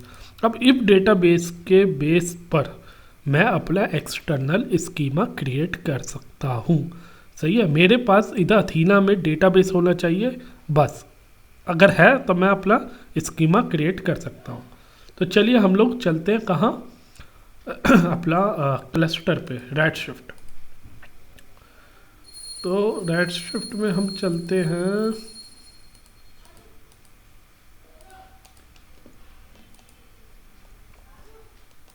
मेरा तो हम आ गए क्वेरी एडिटर पे। अब क्वेरी एडिटर में आप देख लो इस कमांड को, जो मैंने कभी मैं किसी यूजर से लॉगिन हूँ, अपने सुपर यूजर से, AWS यूजर से, और आप इस कमांड को देख सकते हो, एक्सटर्नल स्कीमा। इधर मुझे जो डेटाबेस का नाम है जो मुझे अथीना में डिस्प्ले हो रहा है, जो डेटाबेस मैंने ग्लू कैटलॉग के समय क्रिएट किया था, क्या नाम है, माई डेटाबेस। इधर मैं क्या नाम दूंगा, माई डेटाबेस। तो इधर नाम दे देते हैं माई डेटाबेस, राइट। अब इसकी हेल्प से मेरा स्पेक्ट्रम स्कीमा क्रिएट हो जाएगा। मुझे रेडशिफ्ट स्पेक्ट्रम के लिए एक्सटर्नल टेबल क्रिएट करनी है। उस एक्सटर्नल टेबल को क्रिएट करने के लिए मुझे एक एक्सटर्नल स्कीमा चाहिए, जो कि रेडशिफ्ट के क्लस्टर पे ही मैं क्रिएट कर रहा हूँ। अब इधर सबसे ज़्यादा जो इम्पोर्टेंट पार्ट है वो है रोल का। अभी जो मैं रोल यूज़ कर रहा हूँ दोस्तों, my new Redshift for test, जो मैंने आपके सामने क्रिएट किया था उस रोल को यूज़ कर रहा हूँ, सही है। अब मेरा जो रोल है वो अभी क्या है, माई ए रोल है, इसी रोल को पेस्ट कर लेता हूँ। मैं क्रिएट करूँगा, क्या क्रिएट होना चाहिए, नहीं होना चाहिए।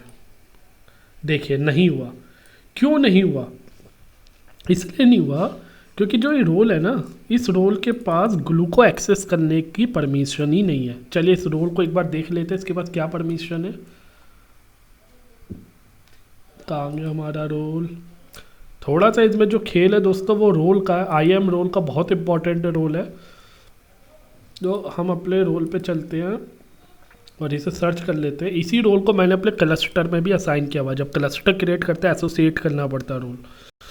तो देखिए अब रेडशिफ्ट का एक्सेस है, S3 का फुल एक्सेस है, मगर अगर मेरे रेडशिफ्ट को ग्लू एक्सेस करना है, ग्लू कैटलॉग, तो इसके पास एक्सेस नहीं है। तो अब हमें जो ये रोल है, जो मेरा रोल है न्यू रेडशिफ्ट फॉर टेस्ट, जो मैंने रोल क्रिएट किया था, इस रोल को मुझे ग्लू की परमिशन देनी पड़ेगी। तो ग्लू की क्या क्या परमिशन देनी पड़ेगी मेरे को, एक तो ग्लू सर्विस रोल और ग्लू का एक्सेस देना पड़ेगा। तो देखते ग्लू के क्या क्या एक्सेस है। बेसिकली कैटलॉग रीड का एक्सेस चाहिए, तो हम इधर जाते हैं, ऐड परमिशन पे क्लिक करते हैं, अटैच पॉलिसी। अब मुझे वो पॉलिसी असाइन करनी पड़ेगी जिसके थ्रू रेडशिफ्ट जो है ग्लू के डेटा कैटलॉग को यूज़ कर पाए। तो इसके लिए मुझे देखो, एक मैं ग्लू सर्विस रोल असाइन कर देता हूँ, सही है। पहले ग्लू सर्विस रोल असाइन करके देखता हूँ क्या मेरा काम चलता है नहीं चलता, और ऐड परमिशन कर देता हूँ। अब इस रोल में देख रहे हो दोस्तों, मेरा ग्लू भी अटैच हो चुका है, राइट। इसका मतलब रेडशिफ्ट को मैंने परमिशन दे दिया कि जाओ भाई ग्लू कैटलॉग को यूज़ कर लो, राइट। अब मैं चलता हूँ वापस रेडशिफ्ट पे, क्लस्टर पे जो मेरा पेज है वो ओपन है, और मैं इस पे जो है कमांड चलाता हूँ, राइट। सेम कमांड है, सही है, रोल भी सेम ही रोल है, जो मैं शुरू से एक ही रोल यूज़ कर रहा हूँ, और मैं इस कमांड को रन करता हूँ। तो आप देख सकते हो, आई थिंक ये सक्सेसफुली रन हो चुकी है दोस्तों, एक्सटर्नल स्कीमा हमारा क्रिएट हो चुका है। तो आप देख सकते हो एक्सटर्नल जो मेरा स्पेक्ट्रम स्कीमा है वो क्रिएट हो गया। इसे रिफ्रेश कर लेते हैं। कहाँ पे क्रिएट किया है, सुपर यूजर पे क्रिएट किया है, क्योंकि और कोई यूजर इसे क्रिएट नहीं कर सकता। मैं चाहता तो जो मैंने माई यूजर क्रिएट किया था मैं वहाँ से करता, मुझे एरर दे देता। तो AWS यूजर मेरा सुपर यूजर है। अब देखते क्या स्कीमा इधर दिख रहा है। देखो स्पेक्ट्रम स्कीमा मैं इधर देख सकता हूँ जो कि मेरा एक्सटर्नल स्कीमा है, और इसी की हेल्प से मैं अब एक्सटर्नल टेबल, चाहे कोई भी एक्सटर्नल टेबल हो, अब मैं क्रिएट कर सकता हूँ, चाहे वो किसी भी बकेट को रेफर करती हो, राइट। अब इधर जो है आप लोगों को एक चीज़ और है कि आप लोग कहोगे कि भाई मैं चाहता हूँ कि ये स्कीमा मेरा माई यूजर को दिखाई दे, तो आप क्या करना है, इधर आपको ओनरशिप चेंज कर देनी है। तो एक कमांड है जिससे क्या होगा, स्पेक्ट्रम स्कीमा की जो ओनरशिप है वो किसे मिल जाएगी, माई यूजर को। उसका ऑनर कौन हो जाएगा, माई यूजर। अगर आप चाहते हैं कि जो आपके टेबल है, आप जो स्पेक्ट्रम स्कीमा जो आपने क्रिएट किया है, अभी तो डेव यूजर है, सुपर यूजर के पास है, बट आप चाहते हो माई यूजर को एक्सेस देना, तो आप क्या कर सकते हो, ऑल्टर कमांड का यूज़ करके owner alter schema spectrum schema owner to my user कर सकते हो। तो चला देते इस कमांड को, तो एक कमांड सक्सेसफुली चल गई। तो अब इसने जो है माई यूजर से हम कनेक्ट करते हैं, और इस स्कीमा को क्या हम देख पा रहे हैं, एक्सेस कर पा रहे हैं, देख लेते हैं। डैब है, अब माई यूजर पे चलते हैं दोबारा से।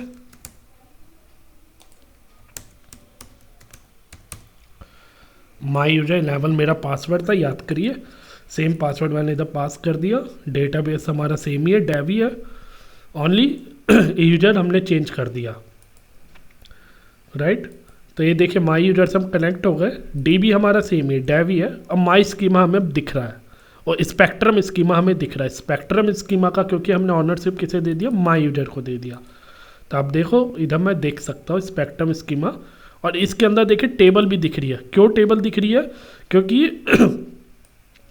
अगर इस स्कीमा, जब एक्सटर्नल स्कीमा हम क्रिएट कर रहे हैं कैटलॉग में, उस समय अगर कोई भी डिफ़ॉल्ट टेबल है तो वो टेबल भी हमें बाय डिफ़ॉल्ट इसमें क्रिएट हो जाएगी। तो एक टेबल माई टेबल इनपुट नाम से बाय डिफ़ॉल्ट क्रिएट हो गई। तो अगर आप चाहो तो इस टेबल का डेटा भी देख सकते हो।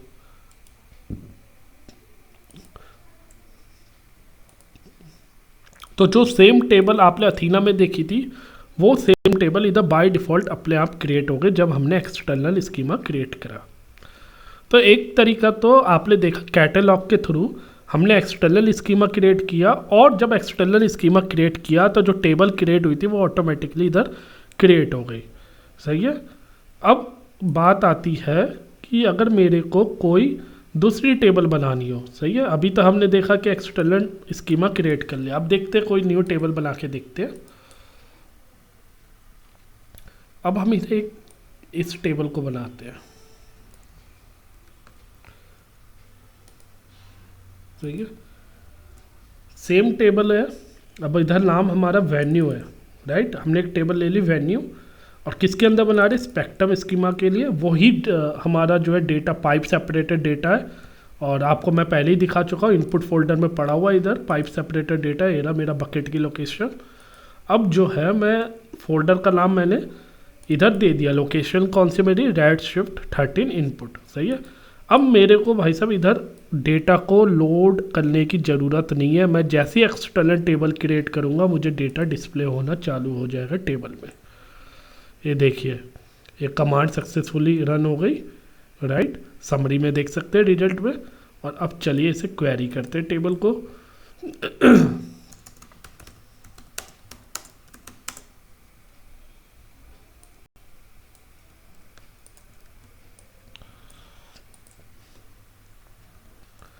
तो आप देख सकते हो कि मैंने टेबल सेलेक्ट करी और मुझे डेटा डिस्प्ले होना चालू हो गया है।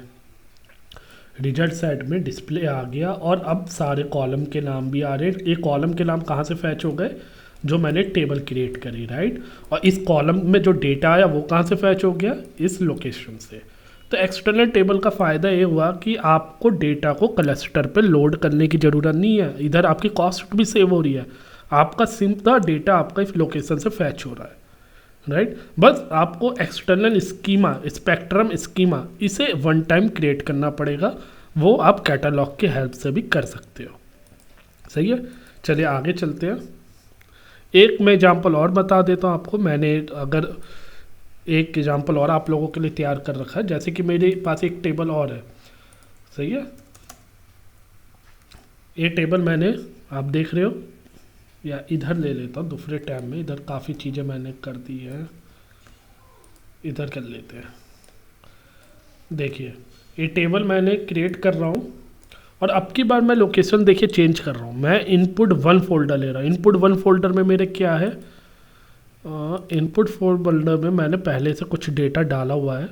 डेटा एक फाइल में आपको खोल के दिखा देता हूँ, नंबर ऑफ़ फाइल्स डाली हुई हैं।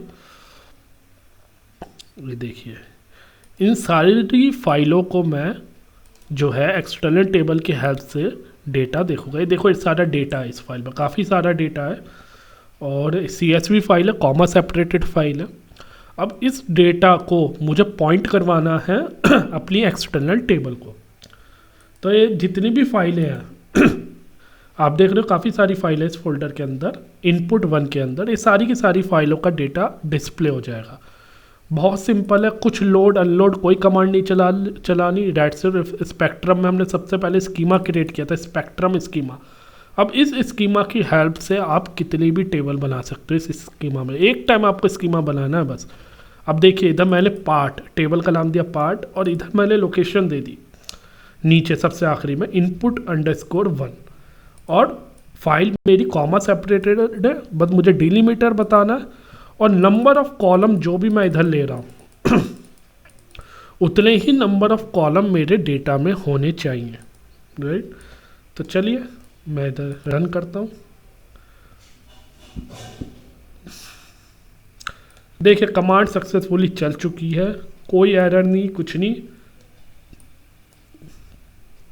रिजल्ट साइड में जाओगे तो ये सक्सेसफुली चल चुकी है। अब मैं इस टेबल को सिलेक्ट करके आप लोगों को दिखाता हूँ क्या डेटा वाकई में दिख रहा है। तो चलिए देखते, सेलेक्ट चलाते हैं और अब आप देखिए इसमें डेटा रिजल्ट सेट में आ चुका है। जितने भी कॉलम है सब में आप वैल्यू देख सकते हो। राइट, तो सारा डेटा डिस्प्ले हो रहा है करेक्टली। तो जितनी भी फाइल थी इस इनपुट लोकेशन में उन सबका जो है नंबर ऑफ कॉलम सेम होने चाहिए, वो सारा डेटा हमें इधर डिस्प्ले हो गया। राइट, तो इस तरीके से हम जो है एक्सटर्नल टेबल क्रिएट करते हैं और पॉइंट करते हैं, बट हमें एक्सटर्नल स्कीमास के लिए चाहिए होता है। सही है, तो अब आपने देखा कि एक्सटर्नल टेबल में एक तो देखिए एक चीज़ और आपको समझना है कि एक्सटर्नल टेबल में हम कभी भी इंसर्ट, अपडेट, डिलीट डेटा नहीं कर सकते, क्योंकि एक्सटर्नल टेबल जो हमारी रेफ़र करती है वो बकेट को करती है, वो अपना कुछ डेटा स्टोर नहीं करती। तो आप एक्सटर्नल टेबल में can not insert, update, delete any item. Right, data is stored in external data source and external table only provide view into that data. Simple वो व्यू प्रोवाइड करवाता है, सिर्फ आप डेटा को डिस्प्ले कर सकते हो और कुछ नहीं कर सकते।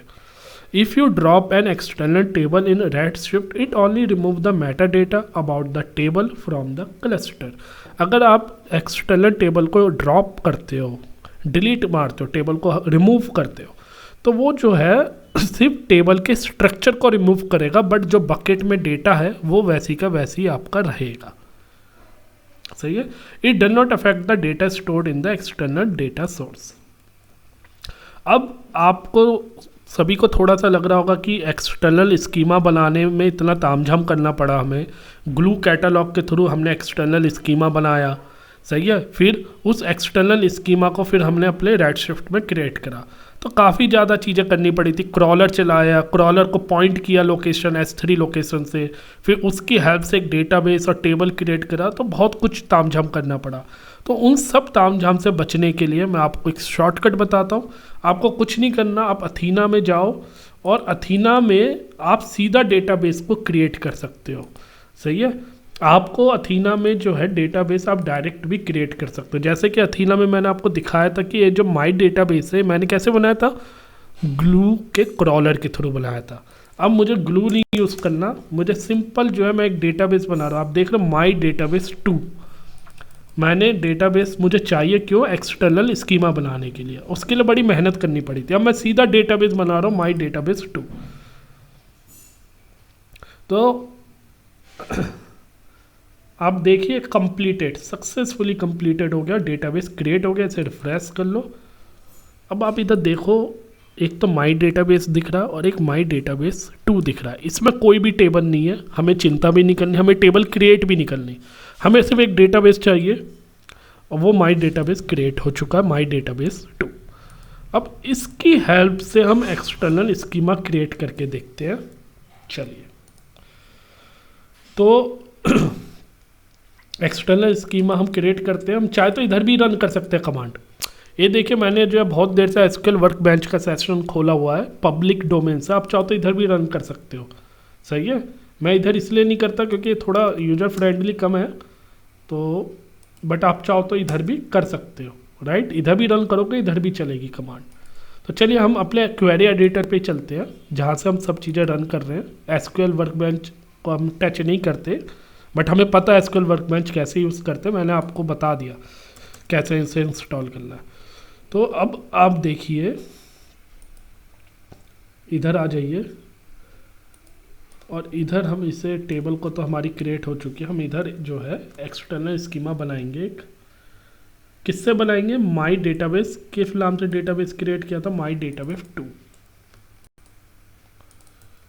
और एक्सटर्नल स्कीमा बनाने के लिए हमें किससे लॉगिन करना पड़ेगा? अगेन कहाँ जाना पड़ेगा? सुपर यूजर के पास, क्योंकि सुपर यूजर के पास ही सारी परमिशन होती है। AWS यूजर 1 मैं सुपर यूजर के पास वापस पहुंचा कि भैया मेरा एक्सटर्नल स्कीमा क्रिएट करो। अब एक्सटर्नल स्कीमा क्रिएट करने के लिए मैंने आपको बताया था आपके पास एक डेटाबेस का नेम होना चाहिए जो कि हमने ग्लू कैटलॉग के थ्रू क्रिएट किया था। बट अब हम ग्लू कैटलॉग के थ्रू नहीं, हमने सीधा अथीना के थ्रू क्रिएट कर दिया। सिर्फ एक कमांड चलाई, क्रिएट डेटाबेस, और उससे माई डेटाबेस 2 क्रिएट हो गया। अब उस माई डेटाबेस 2 को हम इधर यूज़ कर रहे हैं, और रोल हमारे पास कौन सा था जो हम रोल यूज़ कर रहे हैं? My new Redshift for test. सही है, ये हमारा रोल है। इस रोल के पास कौन कौन सी परमिशन है आप देख सकते हो। एडी तीनों परमिशन है, S3 full access, glue service role, Amazon Redshift full access, तीनों परमिशन दे दी है। किसे?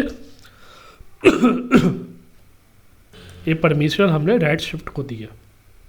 अब चलिए इसी रोल को हम जब यूज़ कर रहे हैं अपने IAM रोल में, और अब हम इसे क्रिएट रन कमांड चलाते हैं। तो ये कमांड सक्सेसफुली चल चुकी है दोस्तों, आप देख रहे हो कमांड एकदम करेक्टली चल गई है। इसका मतलब स्पेक्ट्रम स्कीमा अथीना क्रिएट हो चुका है। चलिए रिफ्रेश मार के देखते हैं, इसे ओपन करते हैं। सुपर यूजर से मैं लॉगिन हूँ, याद रखना। डैब में गए, क्या मुझे माई स्पेक्ट्रम स्कीमा अथीना दिख रहा है? दिख रहा है। तो आप देखो कितनी आसानी से मैंने एक्सटर्नल स्कीमा क्रिएट कर लिया। कहाँ मैं कैटलॉग जा रहा था, क्रॉलर चला रहा था, कुछ नहीं करना था भाई। अथीना में एक डेटाबेस क्रिएट करा और उस डेटाबेस की हेल्प से मैंने अपना इधर एक्सटर्नल स्कीमा क्रिएट कर लिया। तो इसका नाम भी मैंने ऐसे ही दे दिया, स्पेक्ट्रम स्कीमा अथीना, ताकि आप लोगों को कन्फ्यूजन नहीं हो। अब हमारे पास 2 एक्सटर्नल स्कीमा, एक अथीना एक है। अब इस स्कीमा में भी आप चाहो तो कोई भी टेबल क्रिएट कर सकते हो, बस आपको एक बार एक्सटर्नल स्कीमा क्रिएट करने की ज़रूरत है। तो चलिए कोशिश करते हैं क्या ऐसा सच है। ये मेरे पास एक टेबल है, राइट। और अब इस टेबल को हम जो है क्रिएट करेंगे। किसमें क्रिएट करेंगे? जो मैंने बनाया है स्कीमा। कौन सा स्कीमा बनाया? Spectrum schema Athena. सही है। आप चाहो तो इसे माई यूजर से भी लॉगिन कर सकते हो, बट उसके लिए आपको क्या करना पड़ेगा? इसकी ऑनरशिप जो है, स्कीमा की ऑनरशिप को असाइन करना पड़ेगा माई यूजर पे, और आप वहाँ से भी लॉगिन करके माई यूजर के क्रेडेंशियल से भी लॉगिन करके टेबल को क्रिएट कर सकते हो। बट अब हम सुपर यूजर से करते हैं, वो चीज़ मैं आपको पहले ही दिखा चुका हूँ। तो सही है। अब ये जो इनपुट 2 फोल्डर है, इसके अंदर डेटा है पाइप सेपरेटेड, मैं दिखा देता हूँ। इनपुट 1 फोल्डर का भी आपने देख लिया, इनपुट 2 नाम से एक फोल्डर बना रखा है उसी बकेट के अंदर, और इसके अंदर .txt फाइल है। अगर मैं इसे डाउनलोड करता हूँ और इस फाइल को आपको मैं डेटा दिखाता हूँ, तो पाइप सेपरेटेड डेटा है। देखिए इसमें भी कोई कॉलम का नाम नहीं दिख रहा, बस पाइप सेपरेटेड डेटा है, 10 रोज है, राइट। अब इस डेटा को हमें लेके देखना है कहाँ डिस्प्ले होना है इस टेबल में। तो अब मेरा देखिए स्कीमा का नाम देना है external schema dot table name. तो स्कीमा क्यों चाहिए होता है, external schema external table create करने के लिए, सही है। और अब की बार हमने एक्सटर्नल स्कीमा अथीना के डेटाबेस की हेल्प से करा है, ग्लू का चक्कर हमने थोड़ी देर के लिए छोड़ दिया, ये बड़ा कॉम्प्लेक्स था, सही है। अब इसे ज़रा चलाते हैं कमांड और देखते क्या होता है। कमांड में क्या आ रहा है, नियर इवेंट आईडी पोजीशन 58, कहीं पे कुछ स्पेस का इशू है कोई, चलिए देखते हैं क्या इशू आ रहा है। चलिए फिर से एक बार एग्जीक्यूट करके देखते हैं, कोई सिंटेक्स एरर आ रहा है, कहीं पे कुछ स्पेस ले लिया है इसने एक्स्ट्रा, देखते हैं क्या।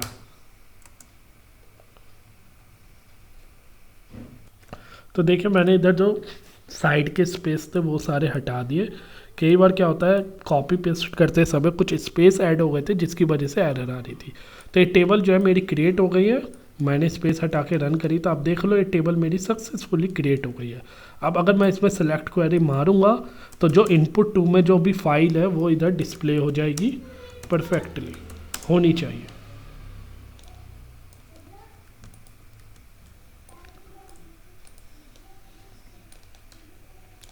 तो देखिए इधर डेटा आपको दिख सकता है, 10 रिकॉर्ड्स जो थे मेरे फाइल में वो सब आ चुके हैं।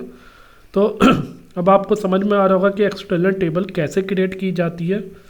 तो चलिए आगे चलते हैं, टॉपिक में बढ़ते हैं।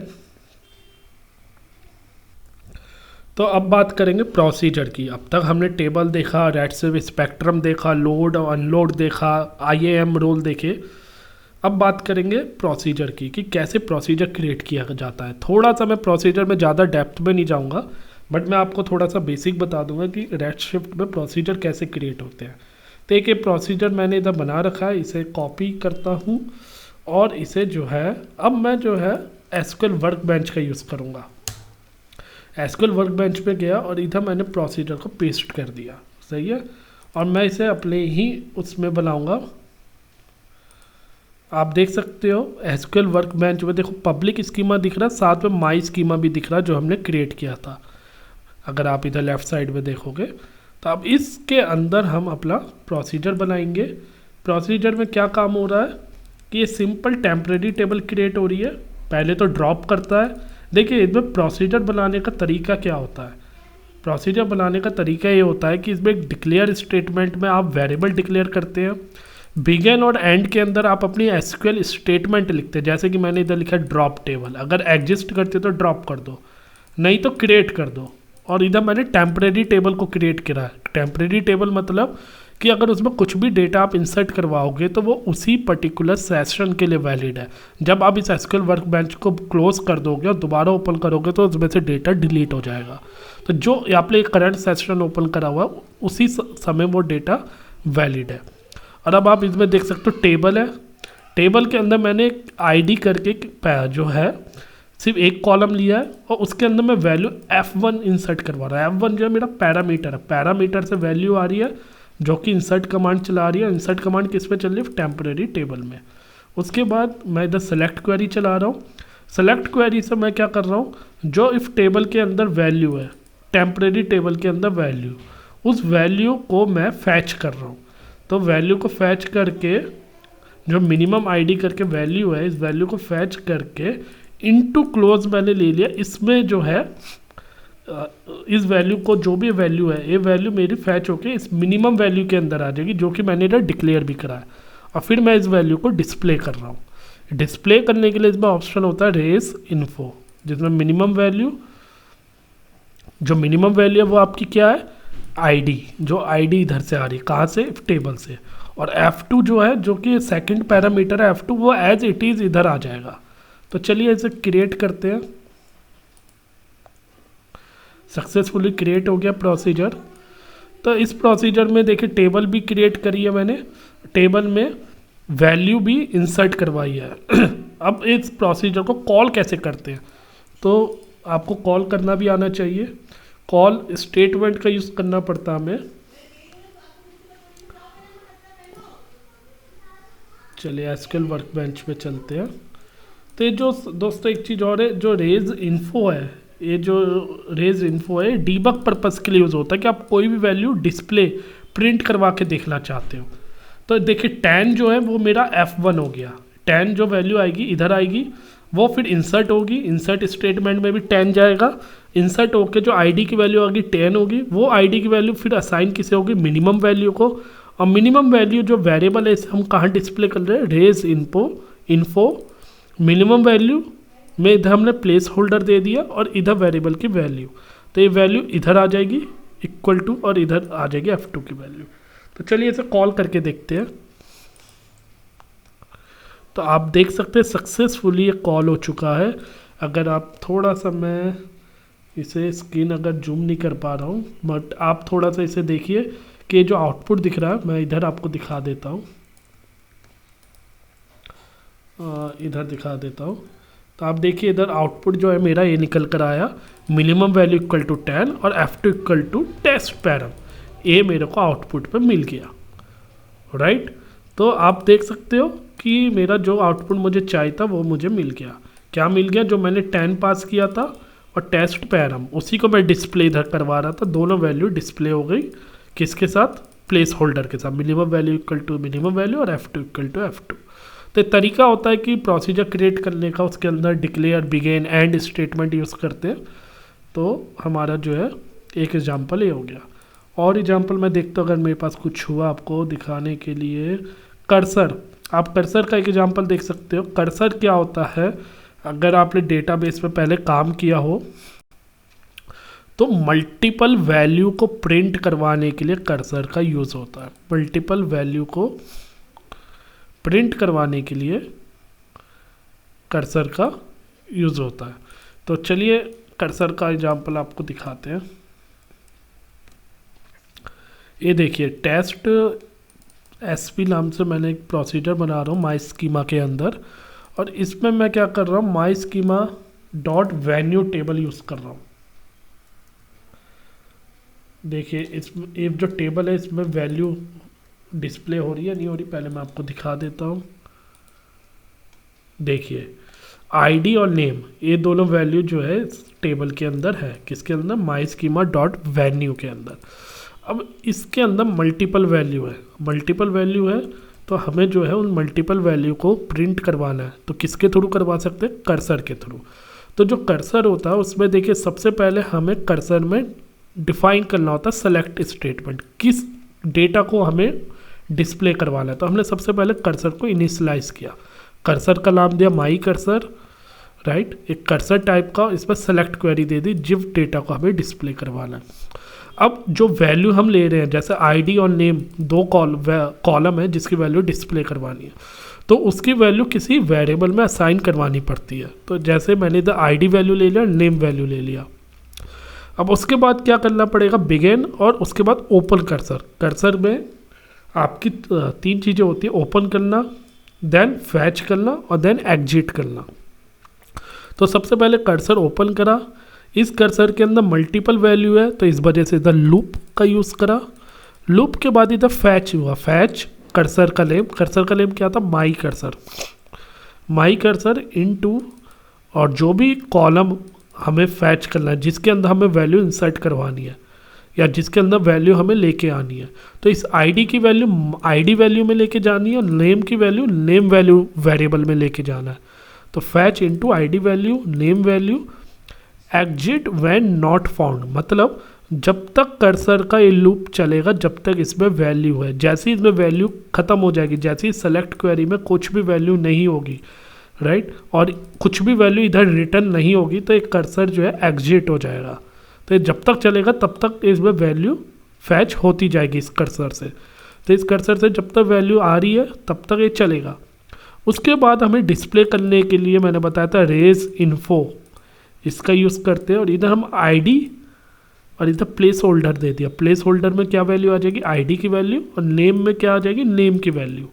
उसके बाद हमने एंड लूप कर दिया, क्लोज कर दिया कर्सर को। तो चलिए इस प्रोसीजर को एग्जीक्यूट करके देखते हैं क्या आउटपुट आता है। देखिए प्रोसीजर सक्सेसफुली क्रिएट हो चुका है, नीचे बड़ा स्मॉल लेटर में आ रहा है schema dot procedure name created. अब इसे कॉल करते हैं। कॉल कैसे करेंगे, इसमें कोई भी पैरामीटर यूज़ नहीं हो रहा, कोई भी पैरामीटर यूज़ नहीं हो रहा तो सिंपल कॉल और प्रोसीजर का नेम, ये मैंने नीचे लिख लिया। अब इसे एग्जीक्यूट करके देखते हैं। वाह, आप देख सकते हैं मतलब पूरा कंसोल पे मेरा जो इसका नीचे पोर्शन है मैसेज, उसमें सारी वैल्यू जो है प्रिंट करवा दी, राइट। तो आप देख सकते हैं कर्सर के थ्रू मैंने वैल्यू को प्रिंट करवा लिया, क्योंकि मल्टीपल वैल्यू थी इसलिए मुझे कर्सर की ज़रूरत थी, मतलब मैं सिंपल सेलेक्ट क्वेरी से भी कर लेता। तो इस तरीके से कर्सर काम करता है। तो आई थिंक अब आपको ये वीडियो मेरी पसंद आई होगी। हमने इसमें प्रोसीजर देखा और कर्सर के थ्रू भी मल्टीपल वैल्यू करवाई। अब देखते हैं रेफरेंस कर्सर।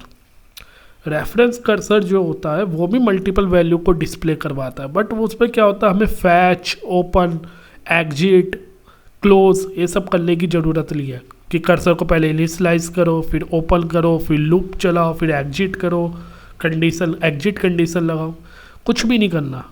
रेफरेंस कर्सर भी मल्टीपल वैल्यू को ही डिस्प्ले करने के लिए यूज़ होता है और ये काफ़ी ज़्यादा सिंपल भी होता है। देखिए रेफरेंस कर्सर मैं इधर क्रिएट कर रहा हूँ और इधर नाम है my schema get result set.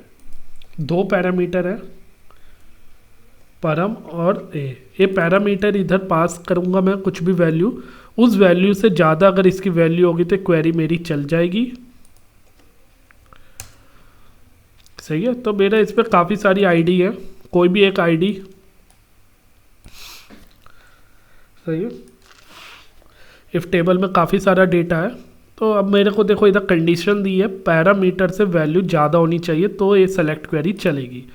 Param में मैं जो भी वैल्यू पास करूँगा उस वैल्यू से ज़्यादा होनी चाहिए आईडी की value.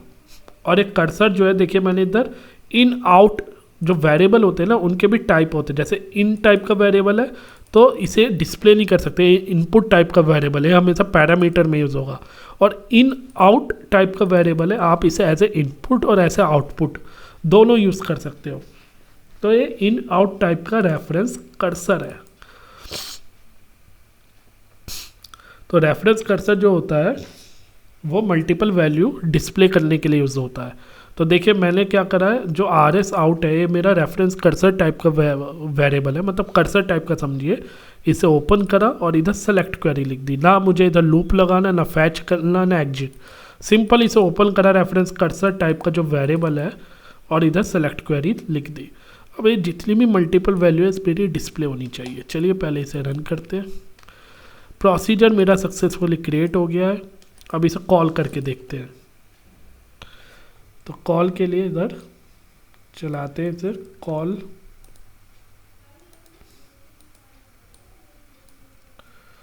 Call my schema get result. Param में मैं वैल्यू पास कर रहा हूँ 1, मतलब 1 से ज़्यादा और 1 के इक्वल जितनी भी आईडी की वैल्यू होगी सारा रिजल्ट सेट मुझे आ जाएगा।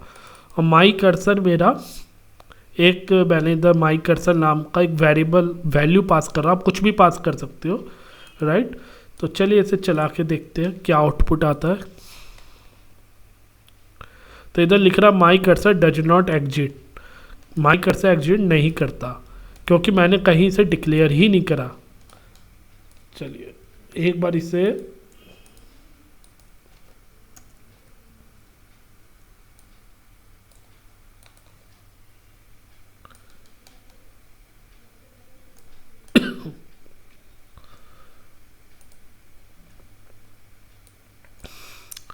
और अब मैंने जो है बिगिन के साथ इसे यूज़ करा है, बिगिन के साथ मैंने इस स्टेटमेंट को यूज़ करा है, कमिट और इधर कॉल और इधर मैंने स्कीमा और रेफरेंस कर्सर का नाम दिया है। तो देखिए फिर पूरा का पूरा डेटा मुझे डिस्प्ले कर दिया। तो आप देख सकते हो कि रेफरेंस कर्सर का यूज़ करके कैसे मैंने डेटा को डिस्प्ले करवाया, प्रोसीजर बताए। तो इस वीडियो में आपने देखा कि कैसे मैंने प्रोसीजर क्रिएट करे और कर्सर बनाया, reference cursor, data load unload, कैसे स्कीमा क्रिएट किया। तो ओवरऑल मैंने आपको इस वीडियो में सारी चीज़ें दिखा दी कि एक रेडशिफ्ट क्लस्टर पे आप स्क्रैच से कैसे काम कर सकते हो। तो आई होप आपको ये वीडियो पसंद आई होगी। वीडियो लंबी ज़रूर बनी है, मगर ये वीडियो आपके लिए काफ़ी ज़्यादा यूज़फुल है। तो अगर वीडियो पसंद आए तो प्लीज़ कमेंट करके बताइए, वीडियो को लाइक कीजिए, चैनल को सब्सक्राइब कीजिए। Thank you, have a nice day.